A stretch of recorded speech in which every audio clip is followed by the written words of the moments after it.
Did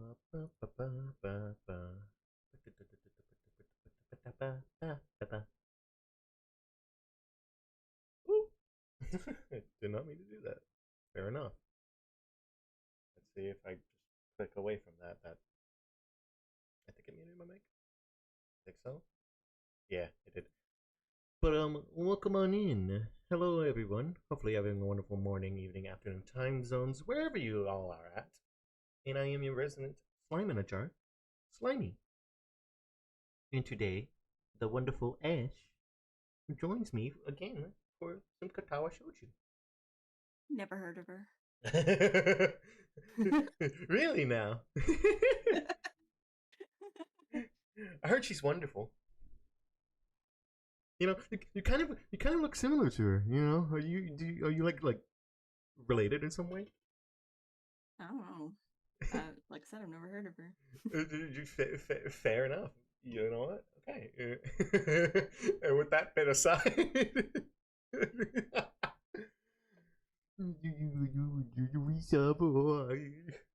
Jesus. Ah. Ah. I also thank you, Windows. I'm glad that you made that fucking noise when it. You know what? I'm just gonna start up the visual novel. Fuck it. I'm done with this bit. Here, we're gonna I'm gonna make you. No wait, I'm gonna. God, I need to unlock stuff if I need to do that. Eat me. Okay. You gonna make me what? Hold on. Wait, what? Hold on. Hold on. Hold on. Yeah, keep second. Keep second. Gonna make you small. And then we're going to curl up right next to each other. There we go. So we can get coffee and read. And then I can mispronounce words like all the time. And let me do this for you. Share the screen. Katawa. There we go. But yeah, I think we're already like maybe about to hit Act 3. I'm unsure, but I need to look because I have like a sticky note of where we left off. Sticky note. a little sticky note. I have so many sticky notes on my desk. I have just a sticky note. Hold on. You know what? This actually needs to be shared. Hold on. Maybe take a picture of it. Where is? If you've ever seen my me post my what is it called, like my setup, you can see like there's sticky notes along the bottom and along the side of my monitor. And then there's a bunch on my desk in a pile. I'm gonna be honest. I was gonna do the whole like Eggman bit of just like, if you ever see me post and I'm like my nudes on twitter.com. No. I was like, damn. I honestly thought that you were gonna say that. I was gonna be honest. No. I'm a goofball today. Like, after us forgetting about like what we had planned today. Yeah. It's not our usual day, so that's understandable. But there's the little thing. That's the only sticky note I have, and it's on my monitor. Let's see here. And for those who are curious to it, that's cute. Yeah. I'm a hungry boy. Hold on, let me go to Destiny 2 and etc. And there's the image. Look at this hungry boy. He's hungry. It was made a while back, so I want to say it was like as soon as I moved into the apartment. That's when I received it. So yeah, it's there. It's my only sticky note on my in my area. So I was just like, okay, well, why not? Anyways, I'm not dilly dallying and talking about random sticky notes. Which one was it? I think it was a brief history of time. So yeah, going off the base of what the dates are, we we last did this July 26th. Jesus, we've been away from this for so long, Ash. Oh my goodness. Oh, okay. Well, let's get back into it.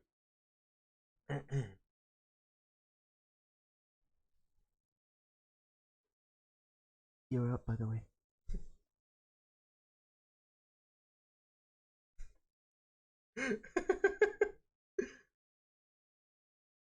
Ash,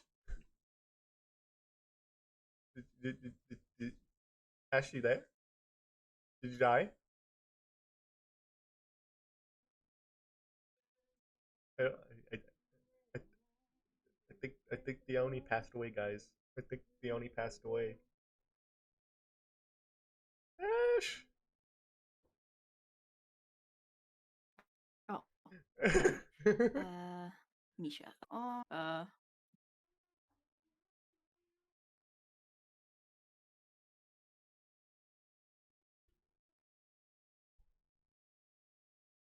I don't understand what's happening.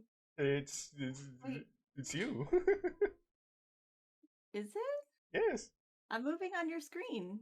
I no. I mean, like you didn't read it. I did. Did you? Yeah, I did. I was even like, wait, who is talking? Misha. Okay. And then I said it. I was like, wait, can you not hear me? I was confused. I was confused because like you were quiet for that whole entire time. I'm just like, no, she's dead. Fuck. No. No. Maybe I am using a new mic since the last time we did it, so it might be cutting me off when I'm speaking too high. Ah, fair Let enough. me try again. He-chan. Let me try a little deeper.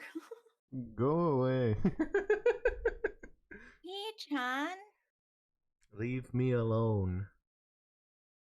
Come on, He-chan. Let me sleep. Food. After 2 nights of not being able to sleep at all, the last thing I want is to be woken when I finally manage to. It may be the last period of class with a textbook as my pillow, but I'll take whatever sleep I can get at this point.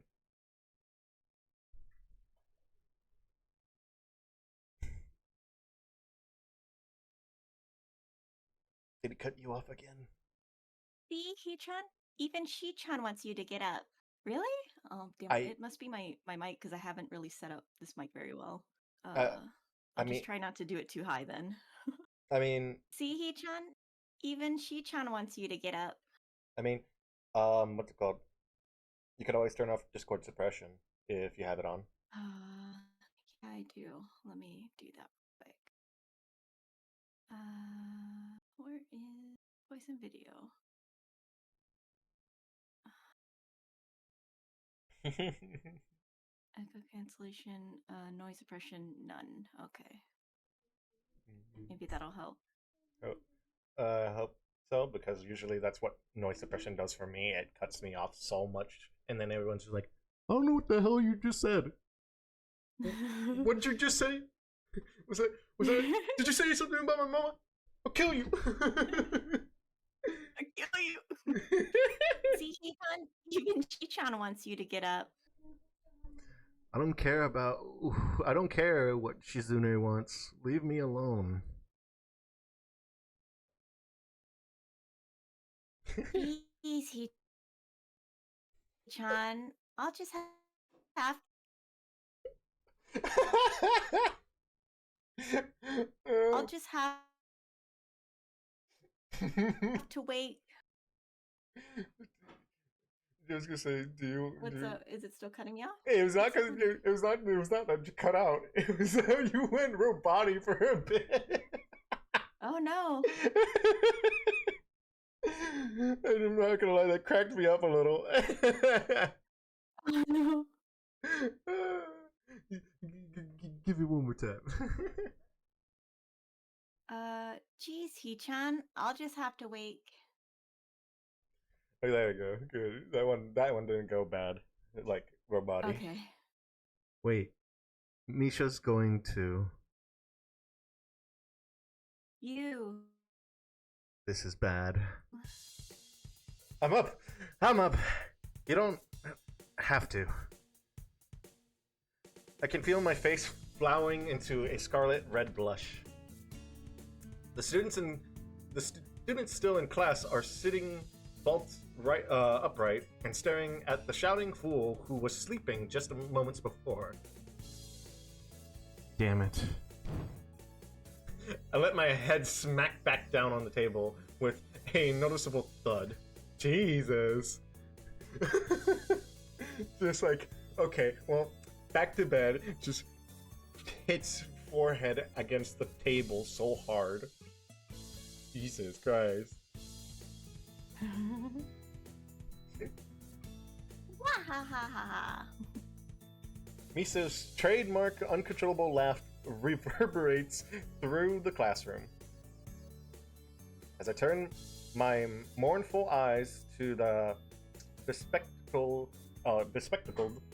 Shizune beside her, she carefully adjusts her glasses, desperately trying to maintain a look of serious disapproval. It doesn't seem like it. Narrowing my eyes, I could see the badly hidden grin spreading across her face. It too, Shizune? Shizune looks away quickly as she crosses her arms tightly, barely on the edge of her control. Wahahaha. Nisha's laughter doubles in volume as she glances at Shizune. All I can do is drag my head down my face, my hand down my face in resignation. You too. Who was the one? Oh god, something opened. Hold on. Okay, who was the one who slept in class, He-chan? Yeah, it was me.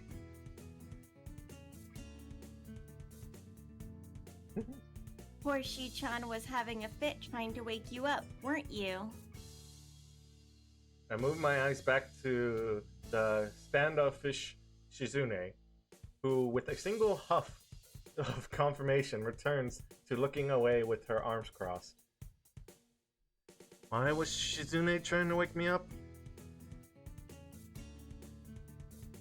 She-chan wanted to give you the handouts the substitute teacher gave out while He-chan was sleeping. Handouts? I suddenly find 2 sheets of paper thrust down in front of my face. Following the hand holding them, I see the still pouting figure looking down at me with a distinct growl. I guess I really am in the wrong here. Sorry about that.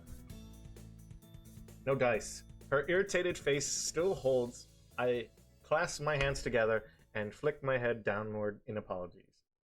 Very, very sorry.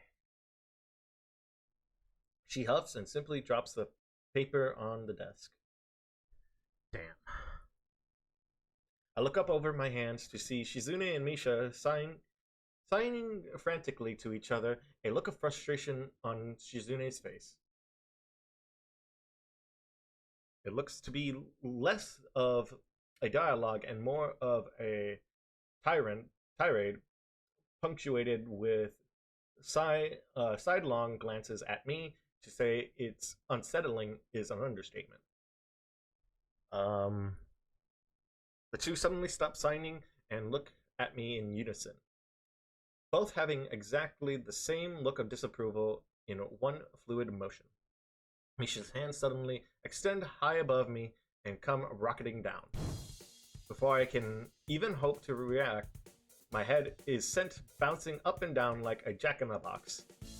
I quickly bring my hands to my head, more out of reflex than actual pain. Ow! What was that for? I open my eyes to see the two grinning at each other while exchanging an enthusiastic thumbs up. He-chan says she forgives you now, He-chan. Could you forgive me with a less a little less force next time? Wahahaha.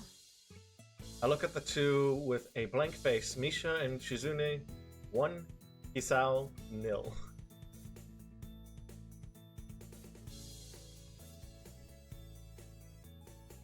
Oh, Shi-chan also says that you should check your student mail more often. She produced a bright yellow envelope and hands it over with an Hold on, let me wipe my glasses so I can see this. I'm over here cleaning my glasses so I'm trying to... Okay. Experiment grin? Am I saying that right? Or is... Exuberant. Exuberant. Okay. Almost. Strange. Who could have written me a letter? Now is not the time, and most definitely not the place to find out, though.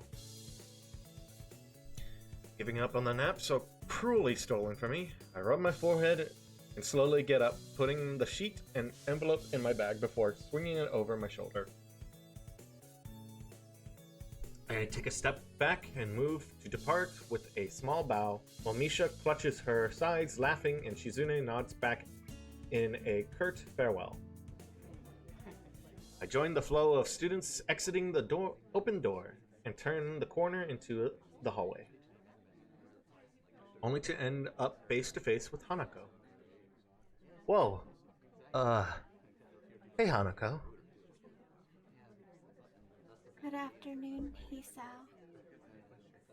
Silence falls between us as busily chatting students pass us by. She's fidgeting constantly. Her eyes dawn to her rather unremarkable footwear. I take the bridge of my nose in my fingers while I blink my eyes heavily in an attempt to make things seem clearer. I'm barely staying awake as it is. Hanako, you want to say something? Oh, what is it? I wanted to give you this. Hmm? She holds out a small rectangular piece of paper. I blink again to make out the text through barely open eyes. Slowly, starting to make out what's written. Eggs 2, bread loaf, whole grain cereal 1, thigh meat 1. A shopping list? I look upward, raising an eyebrow. I usually go shopping with Lily, but I can't come, so... You want me to run errands for you? It's okay if you don't want to. I just thought that maybe, She panics. I sigh. Yet another battle lost, though this time by a weakly fought surrender. I smile tiredly and rest my hand on her head to calm her down. It's fine. I was going to go anyways. Just the stuff on this list? She nods, then bows deeply twice, as if to make her gratitude perfectly clear. we were going to meet outside the school gates at 6. Thank you. I was going to get it, but I need to study for the test tomorrow. Test? Ah, that's right. Science. How are you doing with that? She brightens ever so slightly. I've been spending more time on it than before. I think I can do okay. Good work, then. She too starts smiling, and much more earnestly than I had thought. What? I had thought? Oh, I had that. Yeah. I gotta get back used to this mojo again with reading visual novels. It's been like, what, a month? Yeah. Uh, I have full confidence that I can do fine in it without any extra studying. But the fact that she's putting in the effort instead of just reading in the library is heartening. I'll grab your stuff and take it to your dorm in the evening. See ya. With a small wave, we part ways. Well, that's good that she's getting used to us, and it's Yeah. it's not like, oh, you're dangerous. Let me get out my little You're knife. What? Watch out! I'm dangerous.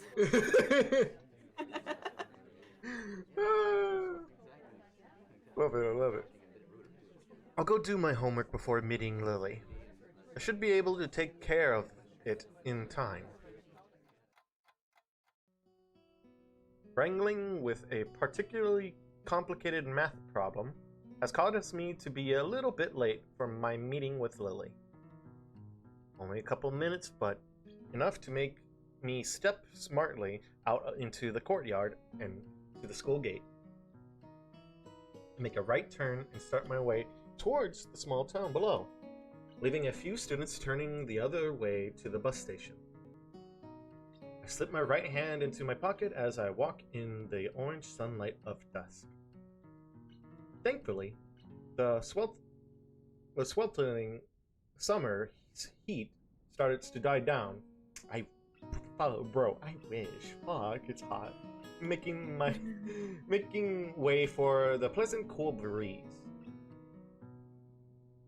When I stretch my hand high above my head, a familiar figure takes form, cane in right hand. Ah, Lily. She stops and turns around, swiveling her head slightly to try and work out exactly where the voice came from. Hey, it's me. I quickly catch up to her, coming in beside her and matching her slow pace as we resume walking. Good afternoon, Hisao. Hi there. I glance up at the sky. A distant tinge of orange discolors the clouds, washing the footpath in its light. Long shadows from the tree falls across the wide road down the hill. So, Hisao, what brings you here? Just going to town to grab some groceries. Hanako sent me. Hanako sent you? Yeah, she said she needs to study for a test tomorrow. I was going to come down anyways, so I'll just buy her stuff as well. Unspoken is that Lily really could use some help to get food, but it's an obvious fact that neither of us need to state. It's good to hear she's studying for it. I thought the same when she asked me to come with you. We continue walking down the street, familiar sounds of her cane echoing through the air as we go, except for the occasional passing cars and leaves whispering in the branches. There's a blissful silence. Thank God. I can finally relax for the first time today. I glance over at Lily. The porcelain face of hers never seems to lack that air of relaxed confidence. I guess the same could be said of her personality, too. As she silently walks, her face remains pointed to the street ahead of her. I look ahead and savor the color air blowing over my face. It's probably the calmest moment I've had since the about face my life took so recently. To have it while walking to get some groceries. What a weird life. I feel the crumbled up note rubbing against my hand in my pocket. Pull it out to check its contents. Let's see here. Eggs, bread, cereal, thyme, lettuce, shaved ham. Sounds like Oh, my bad. That sounds like quite a bit to carry back along with your own. Yeah. Just how much does this girl eat, anyways? My mind suddenly clicks that, yes, there actually is a person beside me. Wait, I mean... She laughs wholeheartedly. My Hisao. Her giggles puncture her words through, though she makes little effort to suppress them. Quite direct today, aren't we? Yeah, you got me there. Still, it is quite a bit.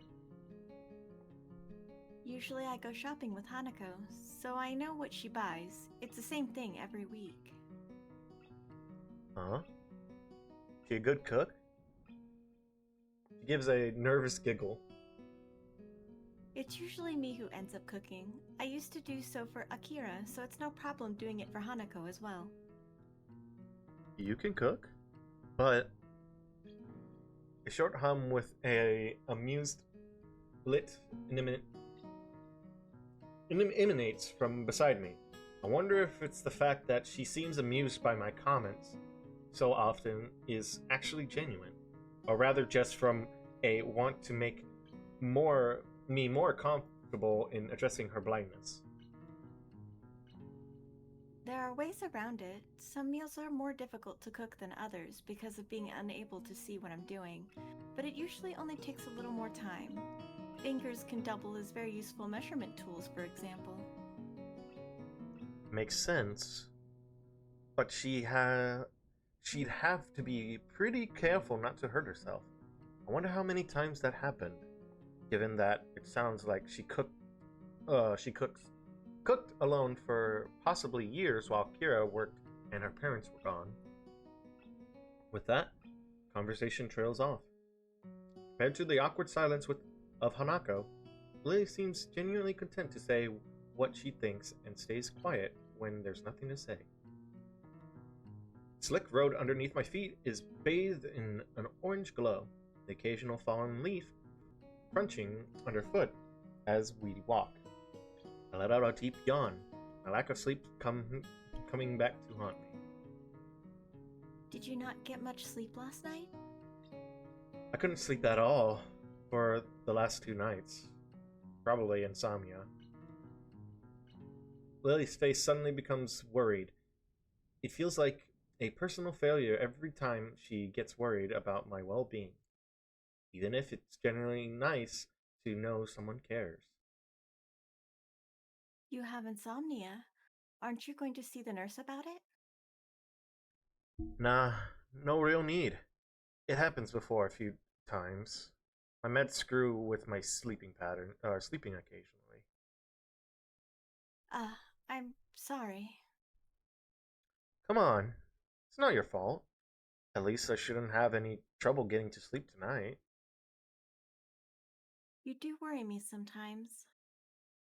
I worry you? I reach around and scratch the back of my neck. I kind of want to address this. Hey, Lily. Hmm?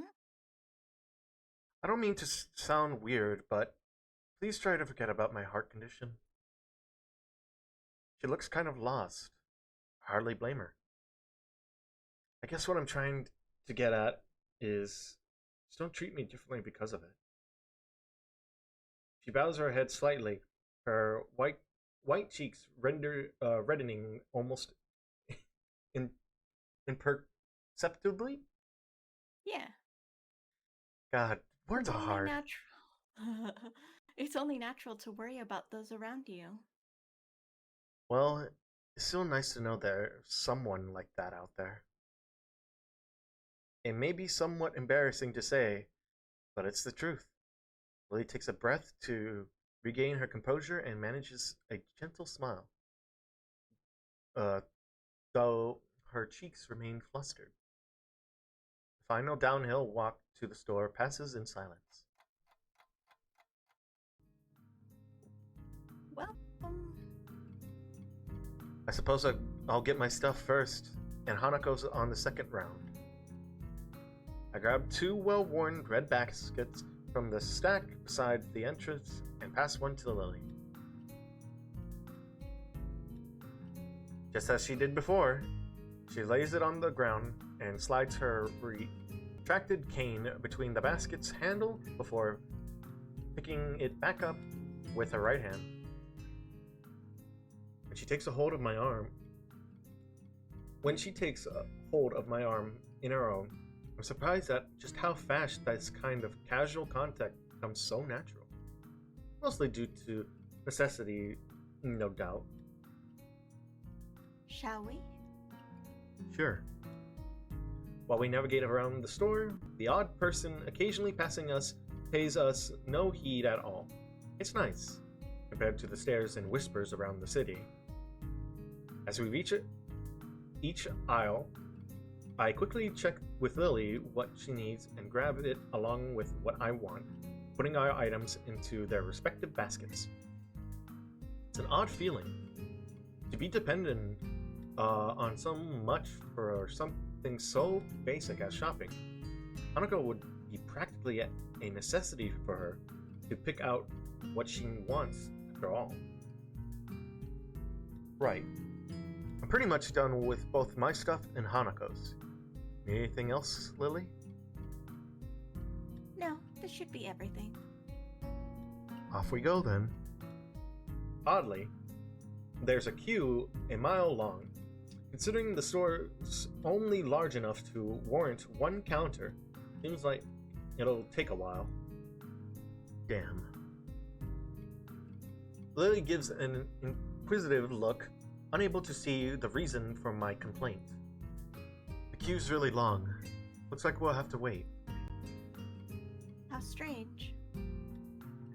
Sharing the same mood of resignation, we reluctantly take our place at the end of the line. One person finishes, the line moves up. Another person finishes, the line moves up. By the time we finally reach the head of the line, I'm so close to dozing off that Lily has to gently pat me on my back for me to move up. Hisao. Hmm? Sorry. She gives a short sigh of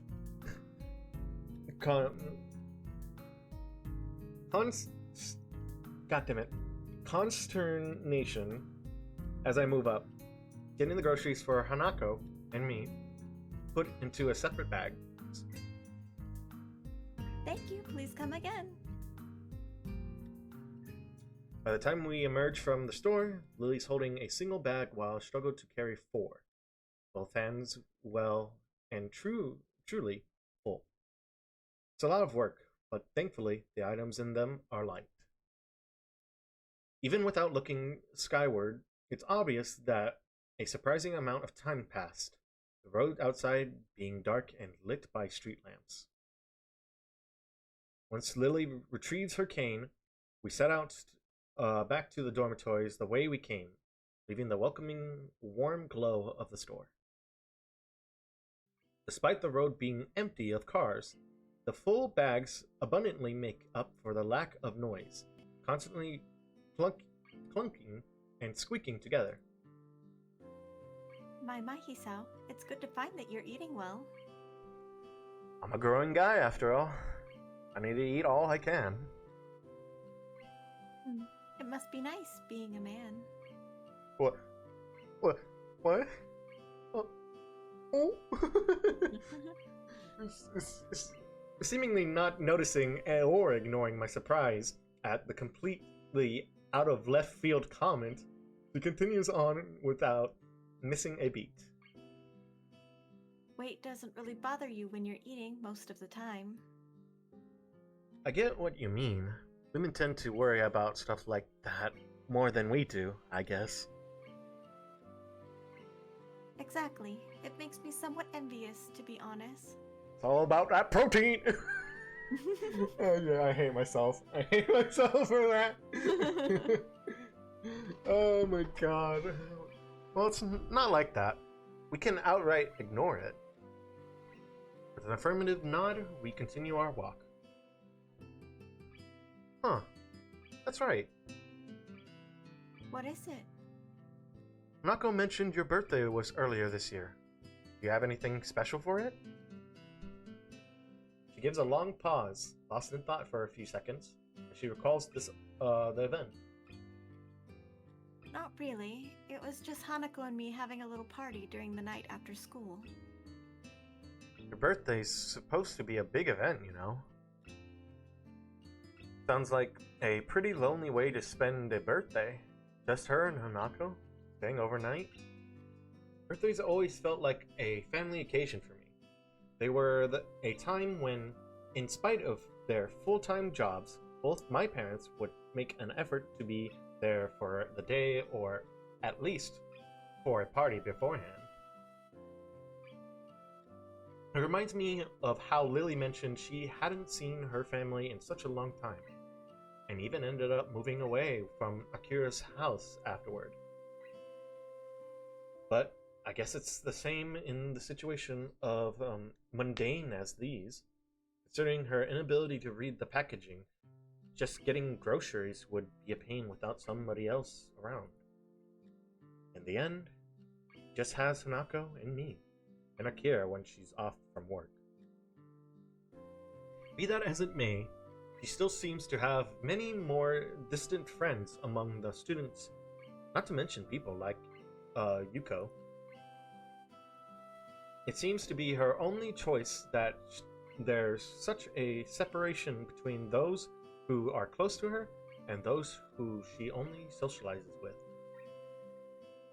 It humbles me a little to see how much Lily seems to have her life set up and going just as she wants. Yet, Hanako is there for her to celebrate her birthday. I'm here helping her with shopping. It's a weird kind of symbolist, I suppose. Are you alright, Kisao? Sorry? You just seem to go very quiet, that's all. Ah, sorry. I was just thinking. Oh? Ah, now I have piqued her curiosity. It feels kind of overly personal to talk about, though. We're gonna be an honest boy. We're gonna tell the truth. Go and tell the truth. It was just kind of... I was thinking about how you seem to have everything so sorted out. Even with Hanako relying on you. I can admit that even I kind of relied on you when I first transferred in. I think it's a good quality to have. Turned to Lily, surveying her reaction. She's forcing herself to look forward and frowning her brow quite a bit. Her face looks a bit awkward, as if she's trying to find just the right words. Lily? I would thank you, but assuming that I don't rely on the presence of others is too much, you'd be wrong to think that Hanako simply depends on me with nothing in return. She seems to have a bit of trouble saying it, even though it's largely what I thought already. If she tries so hard to maintain her independence, as anyone would have to in her position, cited or not, maybe she finds it hard to talk about her own needs. It's only now that I realize an ominous omission in what she says, though I decided to follow it up largely in jest to avoid things getting too personal. Oh? And what about me? She suddenly runs ahead of me and turns, blocking me off. With a smile, she holds out her hand behind her as she leans forward. You're different. And with that, she turns back and continues to walk ahead of me, a newfound spring in her step. All I can do is raise an eyebrow and give a dazed grin. I don't think I've ever seen this playful and teasing side of her before. So, I'm different. It's hard to work out the exact context, but knowing her, this ambiguously was intended. Our relationship has changed. At the very least, simply because I've begun to stand on my own feet more, and started getting more curious about the situation of those around me. As to why, probably a mix of personal curiosity and want to try and work out how to deal with my situation. I'm least sure of Lily, though. That's why her own statement, so similar to my own feelings towards her, throws me off so much. Watching her make her way up the street, cane tapping from left to right, I decide to settle the matter later, just smile. This is a nice side to her. I don't want to forget it. Eventually, we get to the girls' dormitory, both my arms aching from the weight of 2 sets of groceries. We're finally here. Whew. I bend down to wipe my forehead with the back of my hand. Lily stops in front of her door and sets down her bag, fishing around in her pocket for the key. Thank you, Hisao. I really appreciate your help. It was nothing. Oh, this is nothing. It might be nothing to you, but it's definitely something for me. And with that, she steps through her door, closing it behind her. I blink. Those were nothing but honest things, but I can't help feeling something different about them. Anyways, I have something else to do before I can mull on that in my leisure. I turn back to the door to Hanako's room and proceed to knock twice in quick succession, the bag still in my hands, rustling together. After a couple seconds, the door slowly opens. If one weren't looking closely, they could be forgiven for thinking it hadn't moved at all. I twist my head to the side to try and peer through the tiny sliver of a gap between the door and the door frame. Hey, Hanako, I got your stuff. With that, she opens the door completely, making her plain room visible over her shoulder. Sparsely decorated, it's probably even more unremarkable than my room. I held up my right hand, both bags almost pulling it straight back down there with their weight. Thank you, Hisao. I'm sorry to make you carry them all this way. It's fine. Don't worry. Just don't make me do it every day, okay? I pass the bags to her as I give a light-hearted chuckle. After the initial transfer of weight, she manages to take them in easily. I'll be off then. Night, Hanako. Good night. See you in class tomorrow. Aww. With a deep bow, her groceries still held in both hands, she takes a step back and shuts the door.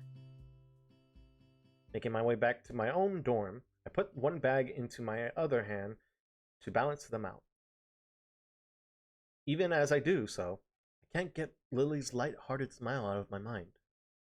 When I'd first met her, it would have been nearly impossible to imagine her like that. Indeed, it feels like we've become closer in the past few weeks since I've first got to know both her and Hanako. The time that I spent with her each day, small exchanges of happiness we share, those small moments of joy as I get closer to her. I'm far from certain, but I don't think these are just normal feelings of friendship. Once I return to my room, I store away my groceries and begin getting ready for the night. I swap the school books in my bag for those I need tomorrow, pulling out the yellow envelope Misha gave me earlier in the process. I got so sidetracked by one thing after another that I couldn't deal with it earlier. Who could have written me, I wonder? The name neatly adorned the back of the envelope freezes me in my tracks. It's been so long since I've seen her writing. There's little chance I could have identified it as hers otherwise. Iwanako. Why should she have written me? I can't think of any good reason for her to do this. I almost don't open the letter, but there'd be little point to that. If I just left it alone, its mere existence would gnaw at me until I did something about it. I looked down at the piece of paper on my desk. Its bright and summery decoration beaming happily at me. The lettering is in pink, jarring badly with the yellow sunflower border on the card. The handwriting is neat. The characters have been written thoughtfully and with an unusual amount of care. I barely given the letter a second thought when it was given to me. But now I can't get its content out of my mind.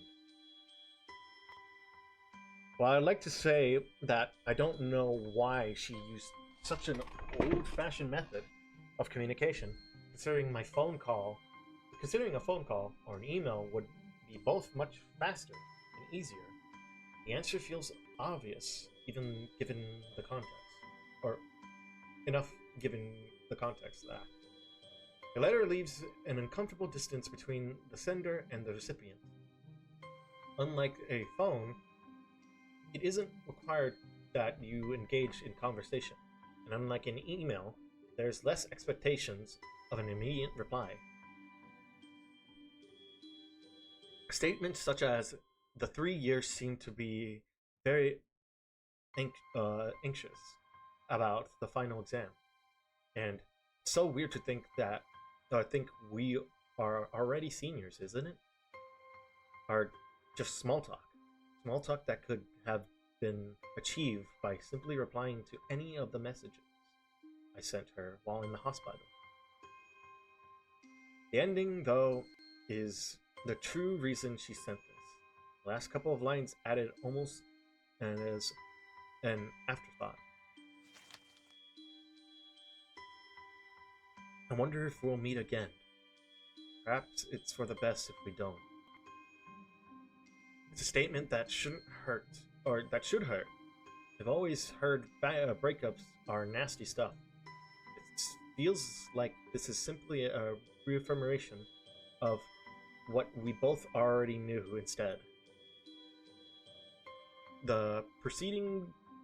It's the preceding text, no more than small talk, that makes me feel most uneasy. I can't figure out why, no matter how long I sit here and look down at this bright and summery piece of paper.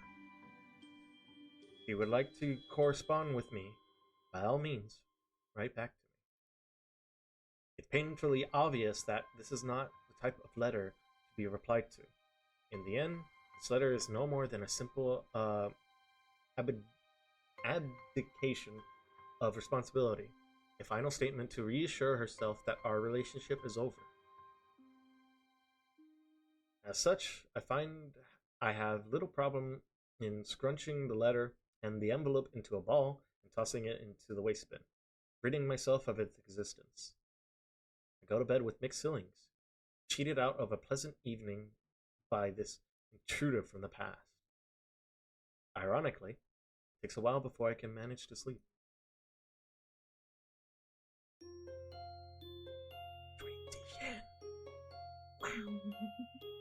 Wow.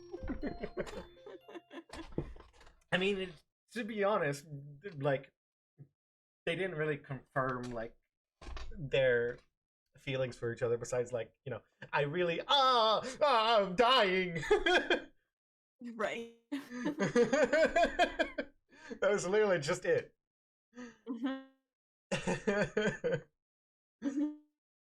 I sweat profusely, waiting for the dreaded moment. Oh god, Ash is dying. Not again. Oh my god. Good? Don't think she's good, chat. Ash! You dead? Please don't kill him. Don't kill the wifey. Okay. I thought you were dead again.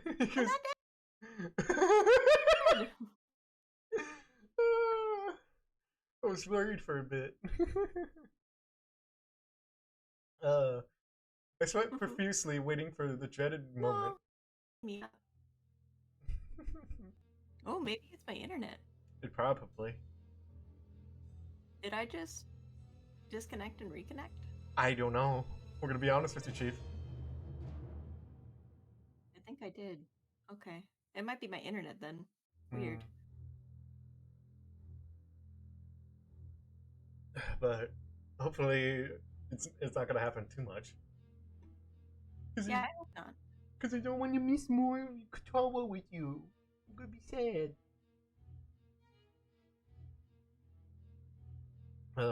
Yeah. Each tick of the clock tenses my muscles that much more, every minute making more hair stand on end. It's coming for me. I can feel it. Death. Death in the form of a single sheet of paper.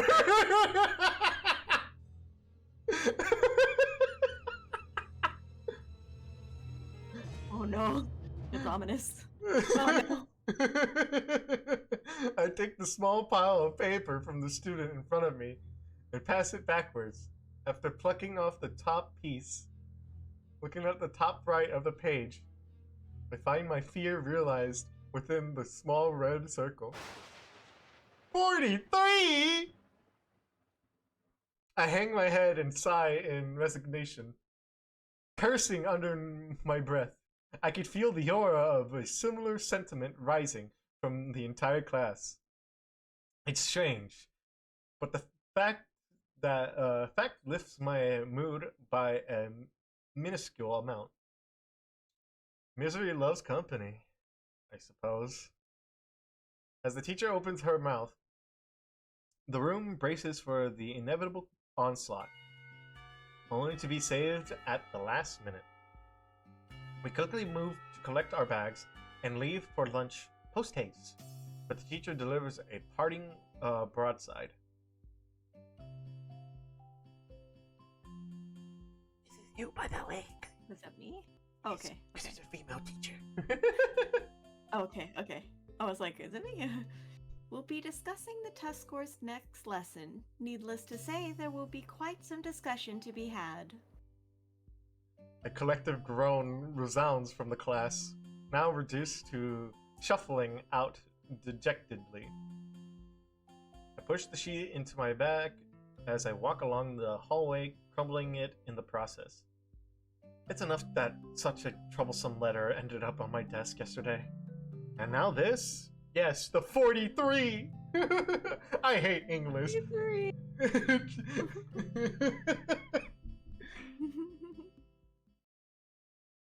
Nani? Isao! A stern female voice gruffly calls out from behind me. I freeze on the spot. My face becomes like stone. It's as if I could feel my brain disconnecting from my body. Oh no. My eyes slowly shift right, trying to catch a glimpse of the disembodied voice. Nothing? My face begins to slip as the time passes, and I decided to risk turning my head ever so slightly, or ever so slowly. I twist it to the... Gah! I jump into the air and drop my bag, yelling out in surprise. As I recover and regain my composure, I turn to see... I should have known. Emmy? Gotcha, Hisao.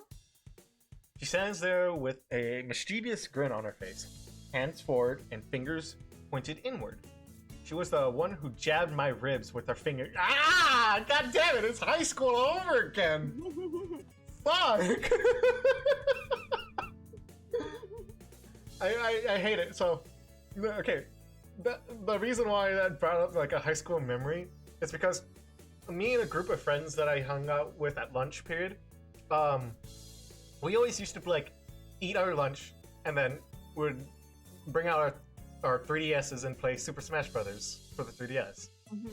And there was this whole meme that went around with our table where we would do like Luigi's like charged like side neutral or side attack, whatever, where he like puts his hand in and then like jabs his hand outward. So like occasionally we would be just chilling out and someone would just come up from behind and just jab us on the side. It hurt. It hurt like hell, but we all had a great time doing it.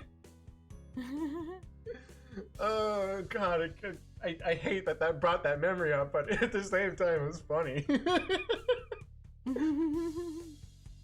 Oh my god.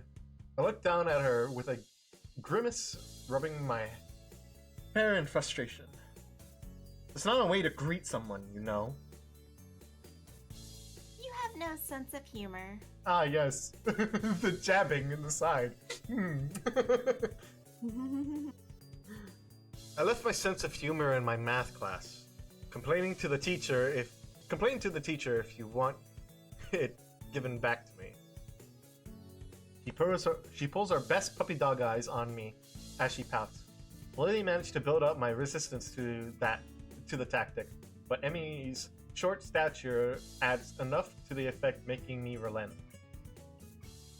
So, how are things? Haven't seen you around for a while.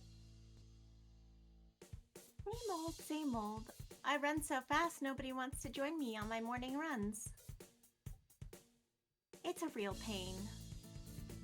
Her modesty never fails to amuse me. Although... Uh-oh. You know what I'm thinking, don't you, Hisao? Wearing my emotions on my sleeves is one of my worst habits. She's seen right through me. Fortunately, I see somebody else approaching us that gives me an out. Oh! Hi, Hanako! I gave her a welcoming wave and try my best at looking like I haven't noticed Emmy's pouting face. She gives me a small wave back. Hisao, Emmy. Hey, Hanako! I'll join you and Lily in a sec. Actually, speaking of lunchtime company, it's odd to see you without Rin, Emmy. Ah, Rin. And there she goes.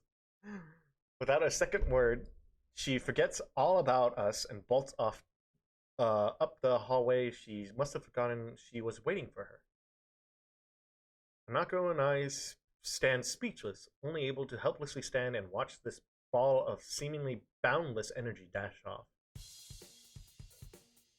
Oh, yeah, Hisao.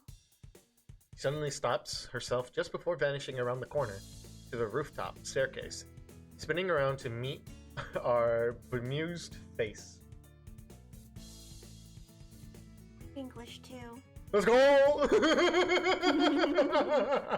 And with that, she disappears. All I can do is hang my head and give a long sigh, thoroughly left in the dust.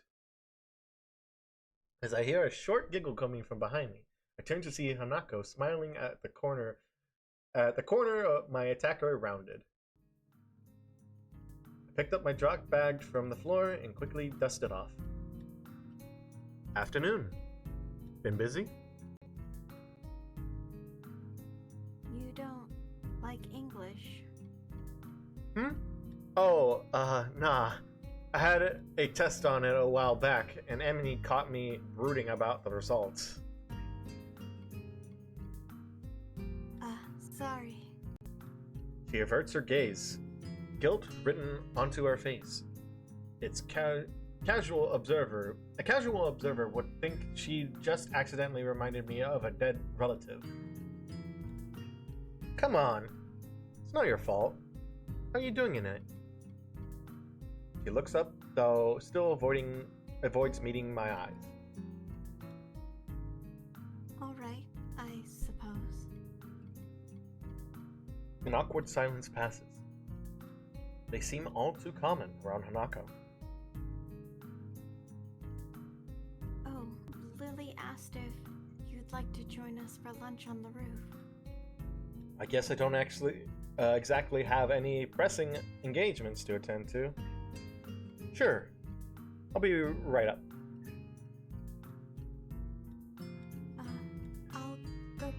lunch from the cafeteria now, then. Go on. You don't need my approval to leave, you know? Okay. I'll be going then. She gives a skittish reply, a small nod, and quickly makes off towards the cafeteria. I guess she must have forgotten to bring lunch today. As I walk through the hallways, more and more students start to come out of the classrooms and pass me, going in the same direction as Hanako went. By the time I manage to make it to the stairs, I'm having to push my way past a busily chatting throng of students. Finally managed to get past the last of the crowd and round the staircase, slumming slightly in relief and slowing my pace before I open the door to the roof. Ah, damn! Momentarily avert my eyes, all but blinded by the harsh summer sun.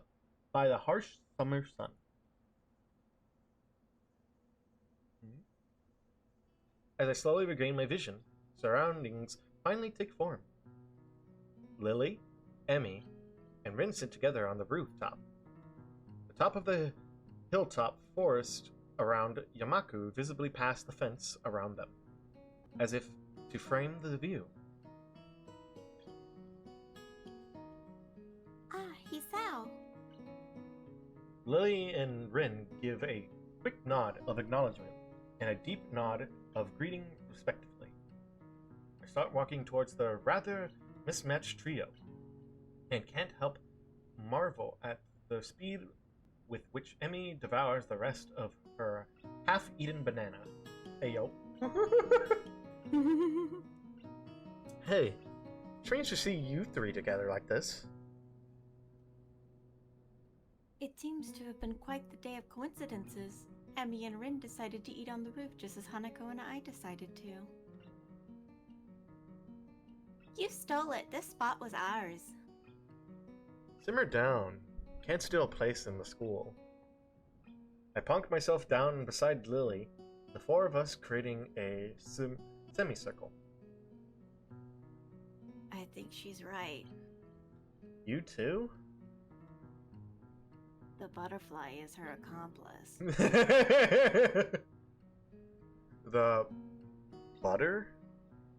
As I glance around, sure enough, a small yellow butterfly floats across my field of vision. So, tell me, how did this butterfly help Lily steal this spawn? It scouted out our conversation and told her.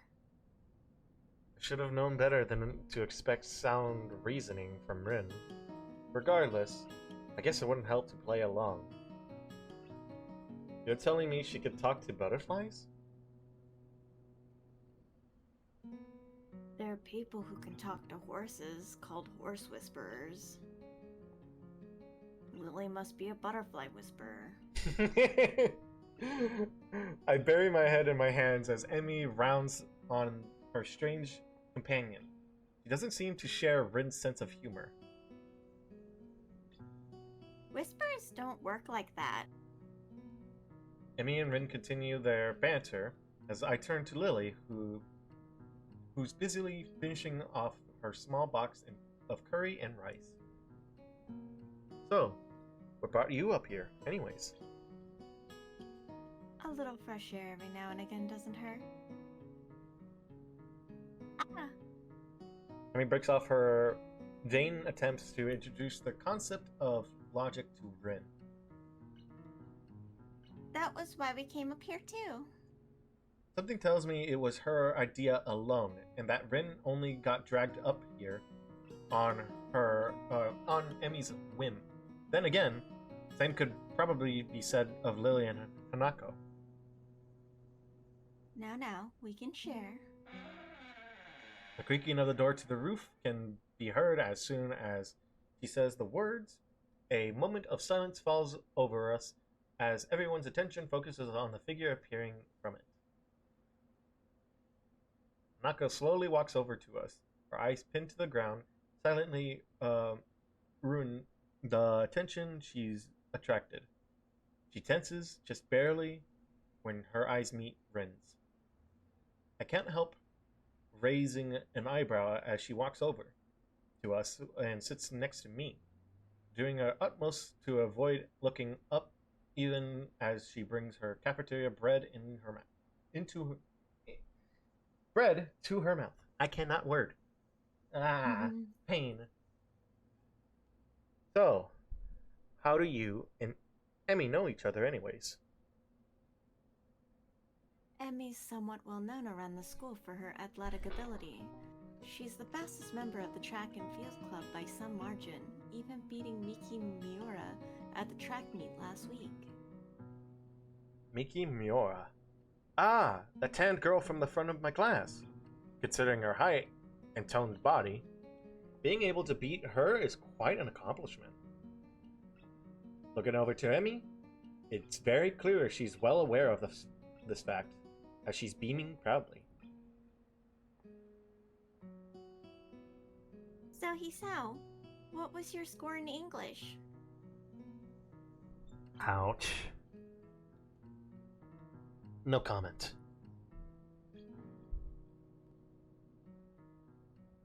Ooh. She puffs her cheeks and pouts, but it doesn't take long for her to bounce back. Alright, if I tell you mine, you have to tell me yours. Deal? Fine. Okay, on the count of 3, we both say our results. 1, 2, 3. 32. I mean, a mysterious grin. Ah! Evil, evil, evil, evil, evil! You said it, not me. Still, the fact that you managed an even lower score than me is kind of amazing. Grr. She looks and sounds like a small terrier growling at an intruder. I love it. Most threatening sight I've ever seen. Either way, scoring higher than 32 isn't something to boast about, much less scoring below it for any subject. Yes, Lily. Sorry, Lily. I could help you with your English if you'd like. It would be my pleasure to. No, that's fine, but I appreciate the thought, really.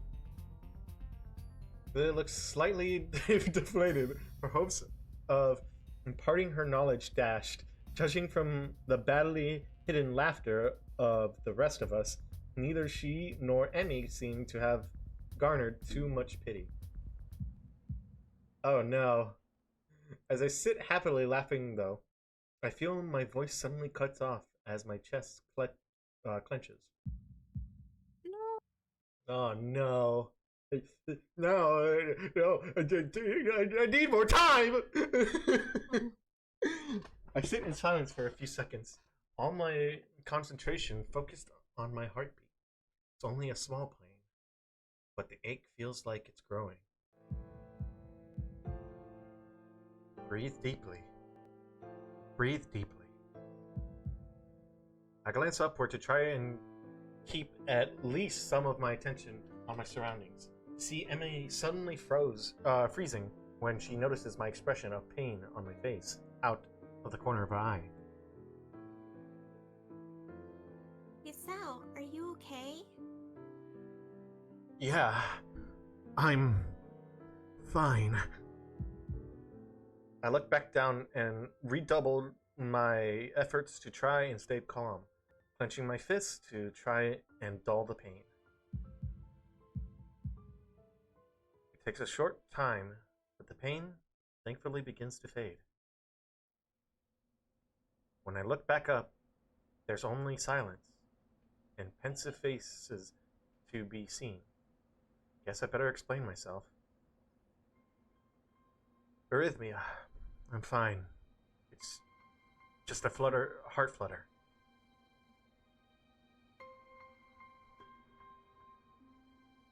Are you sure? Should we get the nurse? Taking her cue, Hanako quickly picks herself up and begins to dash to the door. Hanako, stop. Lily, I'm fine.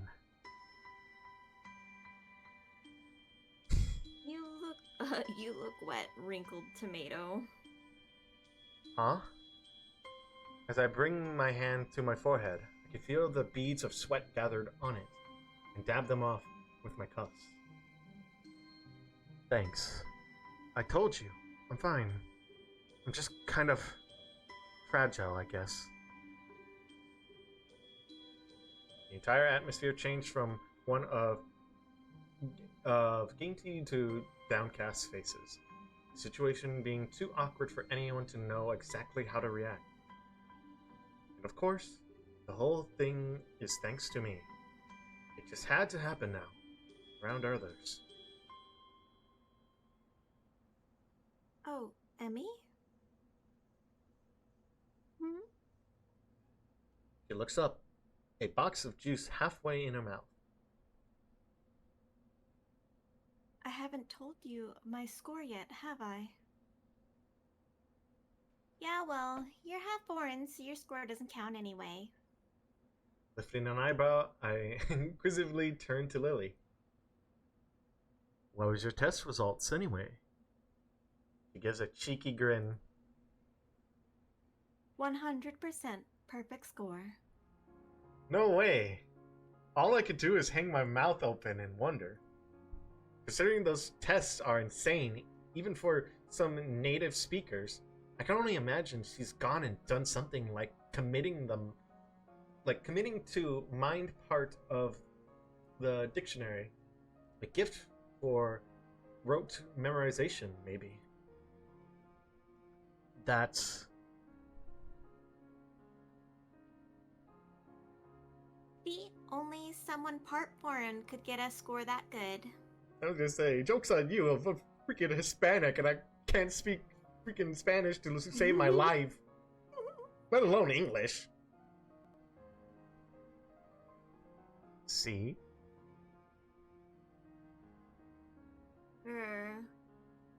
Lily and I grin at Emmy's expense. Her reaction identical to mine when I first tripped on the little landmine. Lily's foreign ancestry does raise a point, though. Ah, that's right. Leave tomorrow for Scotland, don't you?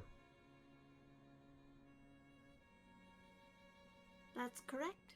Emmy heard some rumors about it. It seems word spreading quickly, considering I only told a friend in my class a couple of days ago.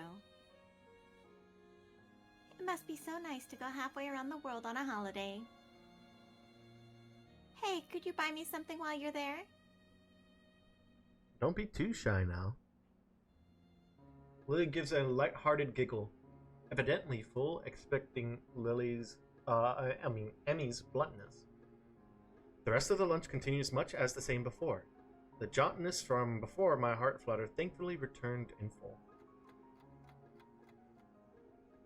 As everyone files off with the appropriate farewells, only Lily and I are left. Hey, Lily. She packs the last of her things into her bag and clips it shut before perking her head up slightly.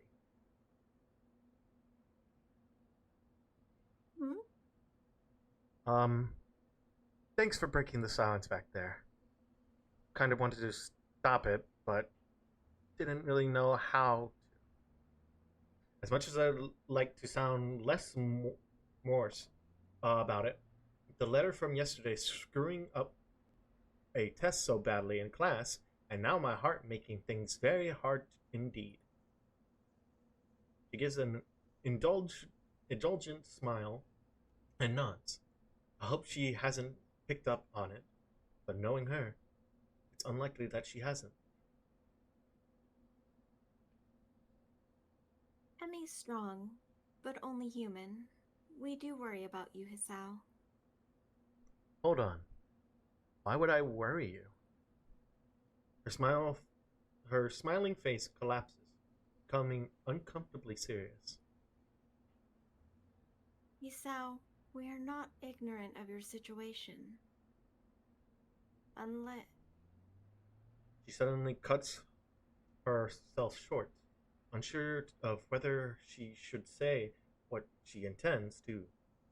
I give a weak smile and rest my hand on her shoulders. Don't. It's enough that I worry about it. I don't want you all to shoulder my burden. But. If you all worry about it, I have to worry about your worrying, if that makes sense. I'm fine, okay?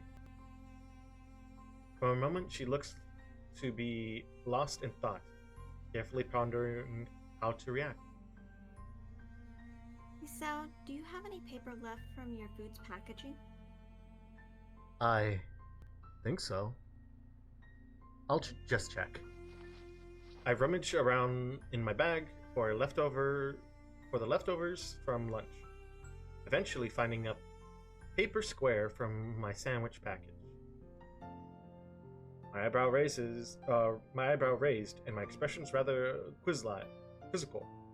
I gently place the square into Lily's hand. Without another word, she brings her fingers around it to feel out the edges. This should be large enough. With both of us seated on the roof, the minutes to the lesson ticking away, she proceeds to lay the item on the ground and begins her work in earnest. Wrapped in silence, I watch her fingers move about on the small square with amazing dexterity. A small fold here, a large fold there. Her fingertips keep a slow but sure pace. Looking up, her expression is calm, placid. The fact her face is pointed well above the sheet in front of her makes the sight of her work all the more curious. Hoshoro slums a bit after finishing one final fold. Her work apparently done, it's only when she holds the item up in her hands that I realize what it is.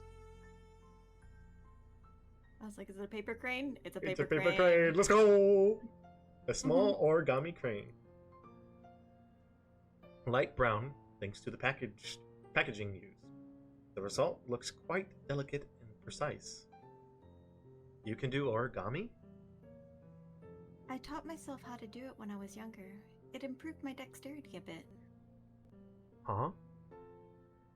A little baffled, I carefully take the small bird from her pale cupped hands as it would break from the slightest breath.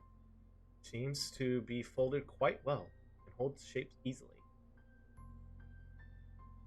We both grab our bags and head out the door. Lily extends her cane as she does so. I hold Lily's handiwork up to my face for further inspection while we walk down the hallway, her hands running along the silver handrail for orientation. If she taught herself origami to improve her dexterity, with the use of her hands meaning so much to her given her condition. Ah, so that's it. I smile as I realize the bird's meaning. Everyone here has had to find their own way of dealing with their condition. You aren't alone here when you have problems. Thanks, Lily. I appreciate this. She gives a sweet smile and nods, not using words where none need to be used, in her typical manner. All I ask is that you take care of yourself, Isao. Don't worry. I will. Promise? Promise. With that, we part ways. To be honest, I don't know what annoys me more. The fact that I could die at any moment, or the fact that everyone knows that. I guess I'll just take each day as it comes, as the unexpected present in my hand reminds me I'm not alone here. Even though I may be like this, I'm not alone. If they worry, if anyone worries, I'll smile. I'll smile enough for all their worries to go away.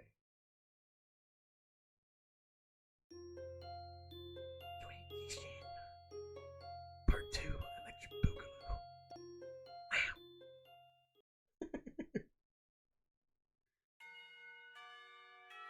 Wow.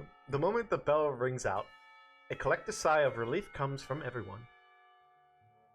Much of the morning's been taken up by a droning lecture on what the fuck? I can't get, what the fuck am I trying to pronounce here? Jesus Christ. The subject. Yes. A topic entirely unbefitted of the insufferable heat permeating the classroom. Knowing that attempting to teach anything more would be an exercise in futility, Matao gives up and begins clearing the teaching materials from his desk for the day. As meaningless banter starts filling the classroom, I notice Hanako's getting up and coming to my desk. She's been a lot less withdrawn lately, something which gives me less small measures of satisfaction. Hello, Hisao. Hey, wanna go pick up Lily then? It's close to the time when she'd need to get going if she's going to make the flight. About that. She said she might be held up a bit by her classmates. I suppose that makes sense. Her class usually gets off a little earlier than ours, so Lily would normally have just come to our classroom. Our class must be sending her off. Well, never mind. We can wait outside her classroom for once, right? She gives a small giggle before nodding. The two of us taking our things and leaving for 3-2's classroom. When we reach our destination, I stop in idle amusement at the scene inside. One of the shorter girls from the class has Lily wrapped in an enthusiastic hug. Her head no higher than Lily's chin. Her other friends, of which there are several, are gathered around her as well. Lily simply smiles kindly and hugs her back. I guess Lily must be pretty popular compared to Shizune's harsh but fair dictatorship of class 3-3. Lily seems more like a mother figure for 3-2, to say nothing of her height and looks. Kenji, a pointedly cool demeanor as he packs up his things at his seat in the back corner of the classroom, is expected. He's no doubt far from a fan of the fuss being made out about Lily's leaving. Looking beside me and seeing Hanako follow my gaze, I decide to finally enter the room. Afternoon, Lily. It's just me and Hanako. Hanako withers noticeably when exposed to the din being made around Lily. Trying as she might, I doubt she'll ever completely get over her social anxiety. Hello. Lily manages to work out our position reasonably well, her classmates detaching herself without a second word. A look of slight exasperation is written on Lily's face, though I can't say I blame her. Hello, Hisao, Hanako. Do we have much time before the flight leaves? I give a quick glance at my watch. Taking a trip to the airport into account, there's a good 10, maybe 15 minutes left while still allowing for contingencies. Yeah, we still have a few minutes to kill. I wouldn't worry about missing it yet. Is that Hanako? Uh-oh. I think we just inadvertently become entangled in Lily's social web. The girl is probably part of the legally blind faction. Why that? Like, what are we gonna specifically say legally blind faction of the class like Kenji, given her almost window paneled like spectacles. Her short, roughly cut hair gives her a look that fits her excitable expression. Hello, She takes Hanako's hand and pulls it up and down enthusiastically. I really don't get how girls can be so social to someone they only knew as the friend of a friend. While Hanako exchanges nervous greetings, I look around the room from my short and overdressed next-door neighbor. Try as I might, he seems to have slipped out of the classroom without anyone noticing. For a moment, I try to think of possible career paths that could reasonably benefit from his single skill, before I putting my mind to more pertinent matters. Ah, God. Fucking brain dying. Pain. Liz seems pleased, if somewhat guarded about the enthusiasm Hanako suddenly excited from those around her. She might not see it, but Hanako's much less panicked about the affair than I anticipated. Shuffling my way through the gaggle of classmates, I eventually managed to reach her. Don't worry, Hanako. Hanako's fine.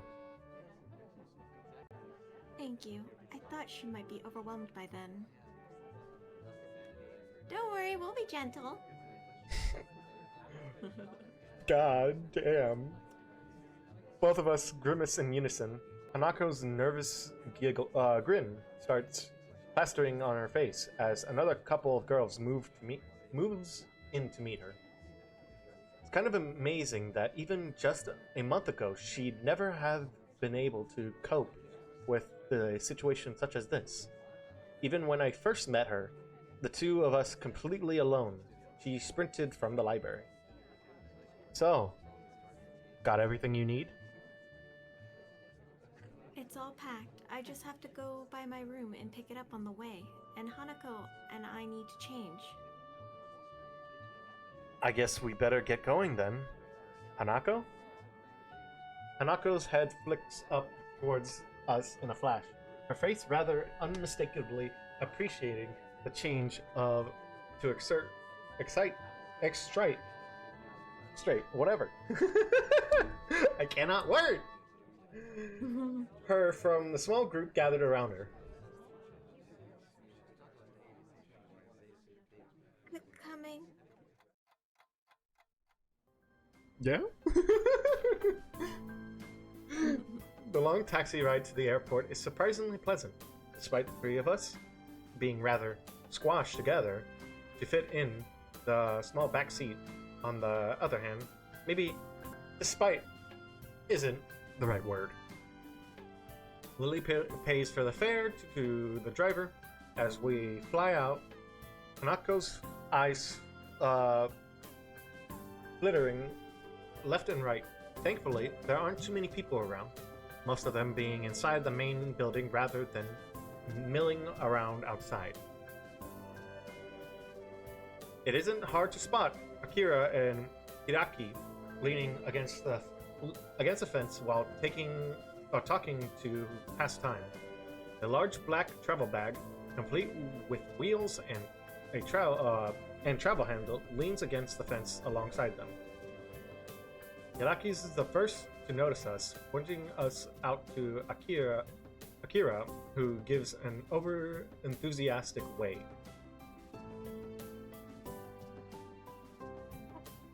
Hey.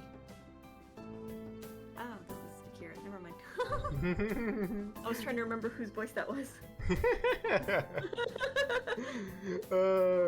I grab Lily's travel bag for her as we go to meet the two, earning a nod of appreciation. I've got all my stuff here. You got yours? Plane ticket as well? Don't worry, I have everything. You? Yep, all ready to go. Not without some problems along the way, I might add. The snid remark of his head roughly dragged around by a firmly clamped on hand.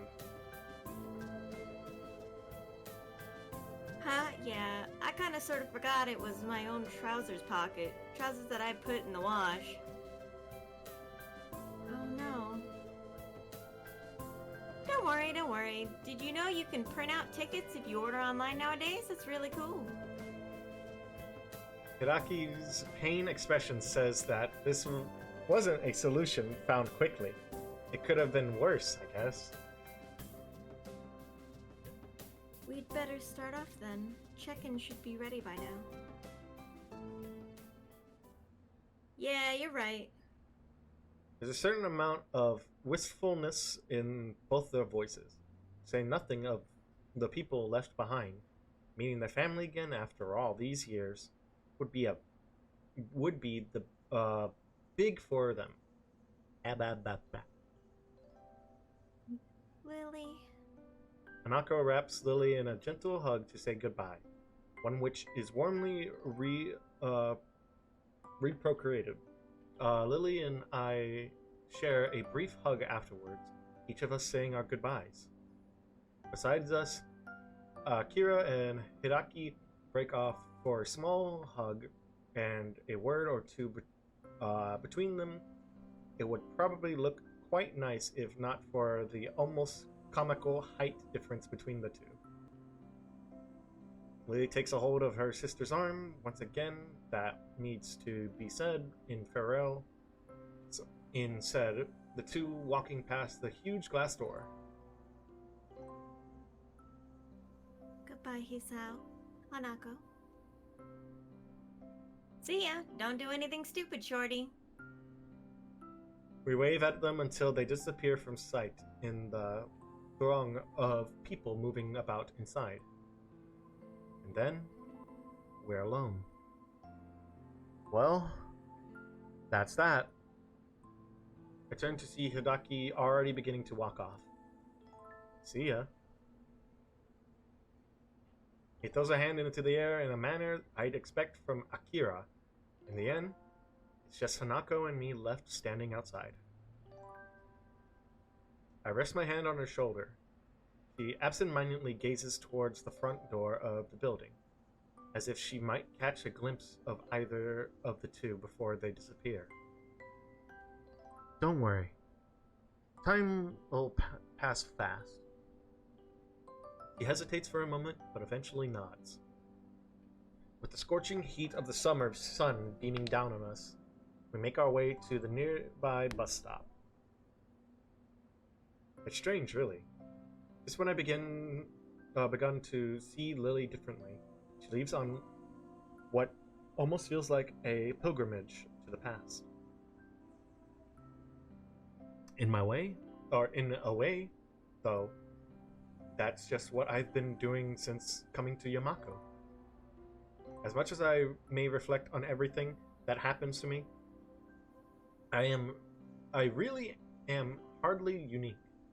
Everyone has their own circumstances and separate paths to get where they are now.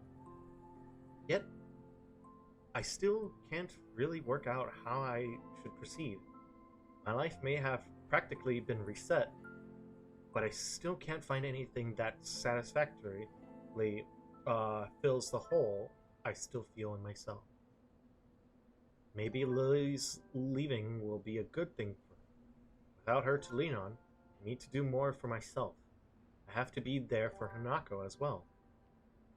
It feels strange to have so much changing so quickly. After my month in that hospital that seems to exist so separately from reality, but that's all the more reason for me to keep focused. I can't let any opportunity slip out of my fingers in my attempt to rebuild my life.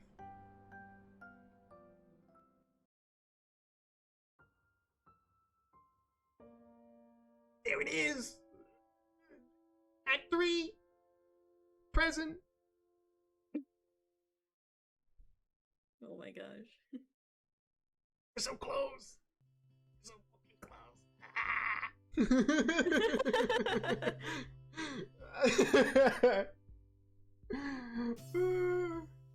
I rest my chin on my hand as I absentmindedly look out the window.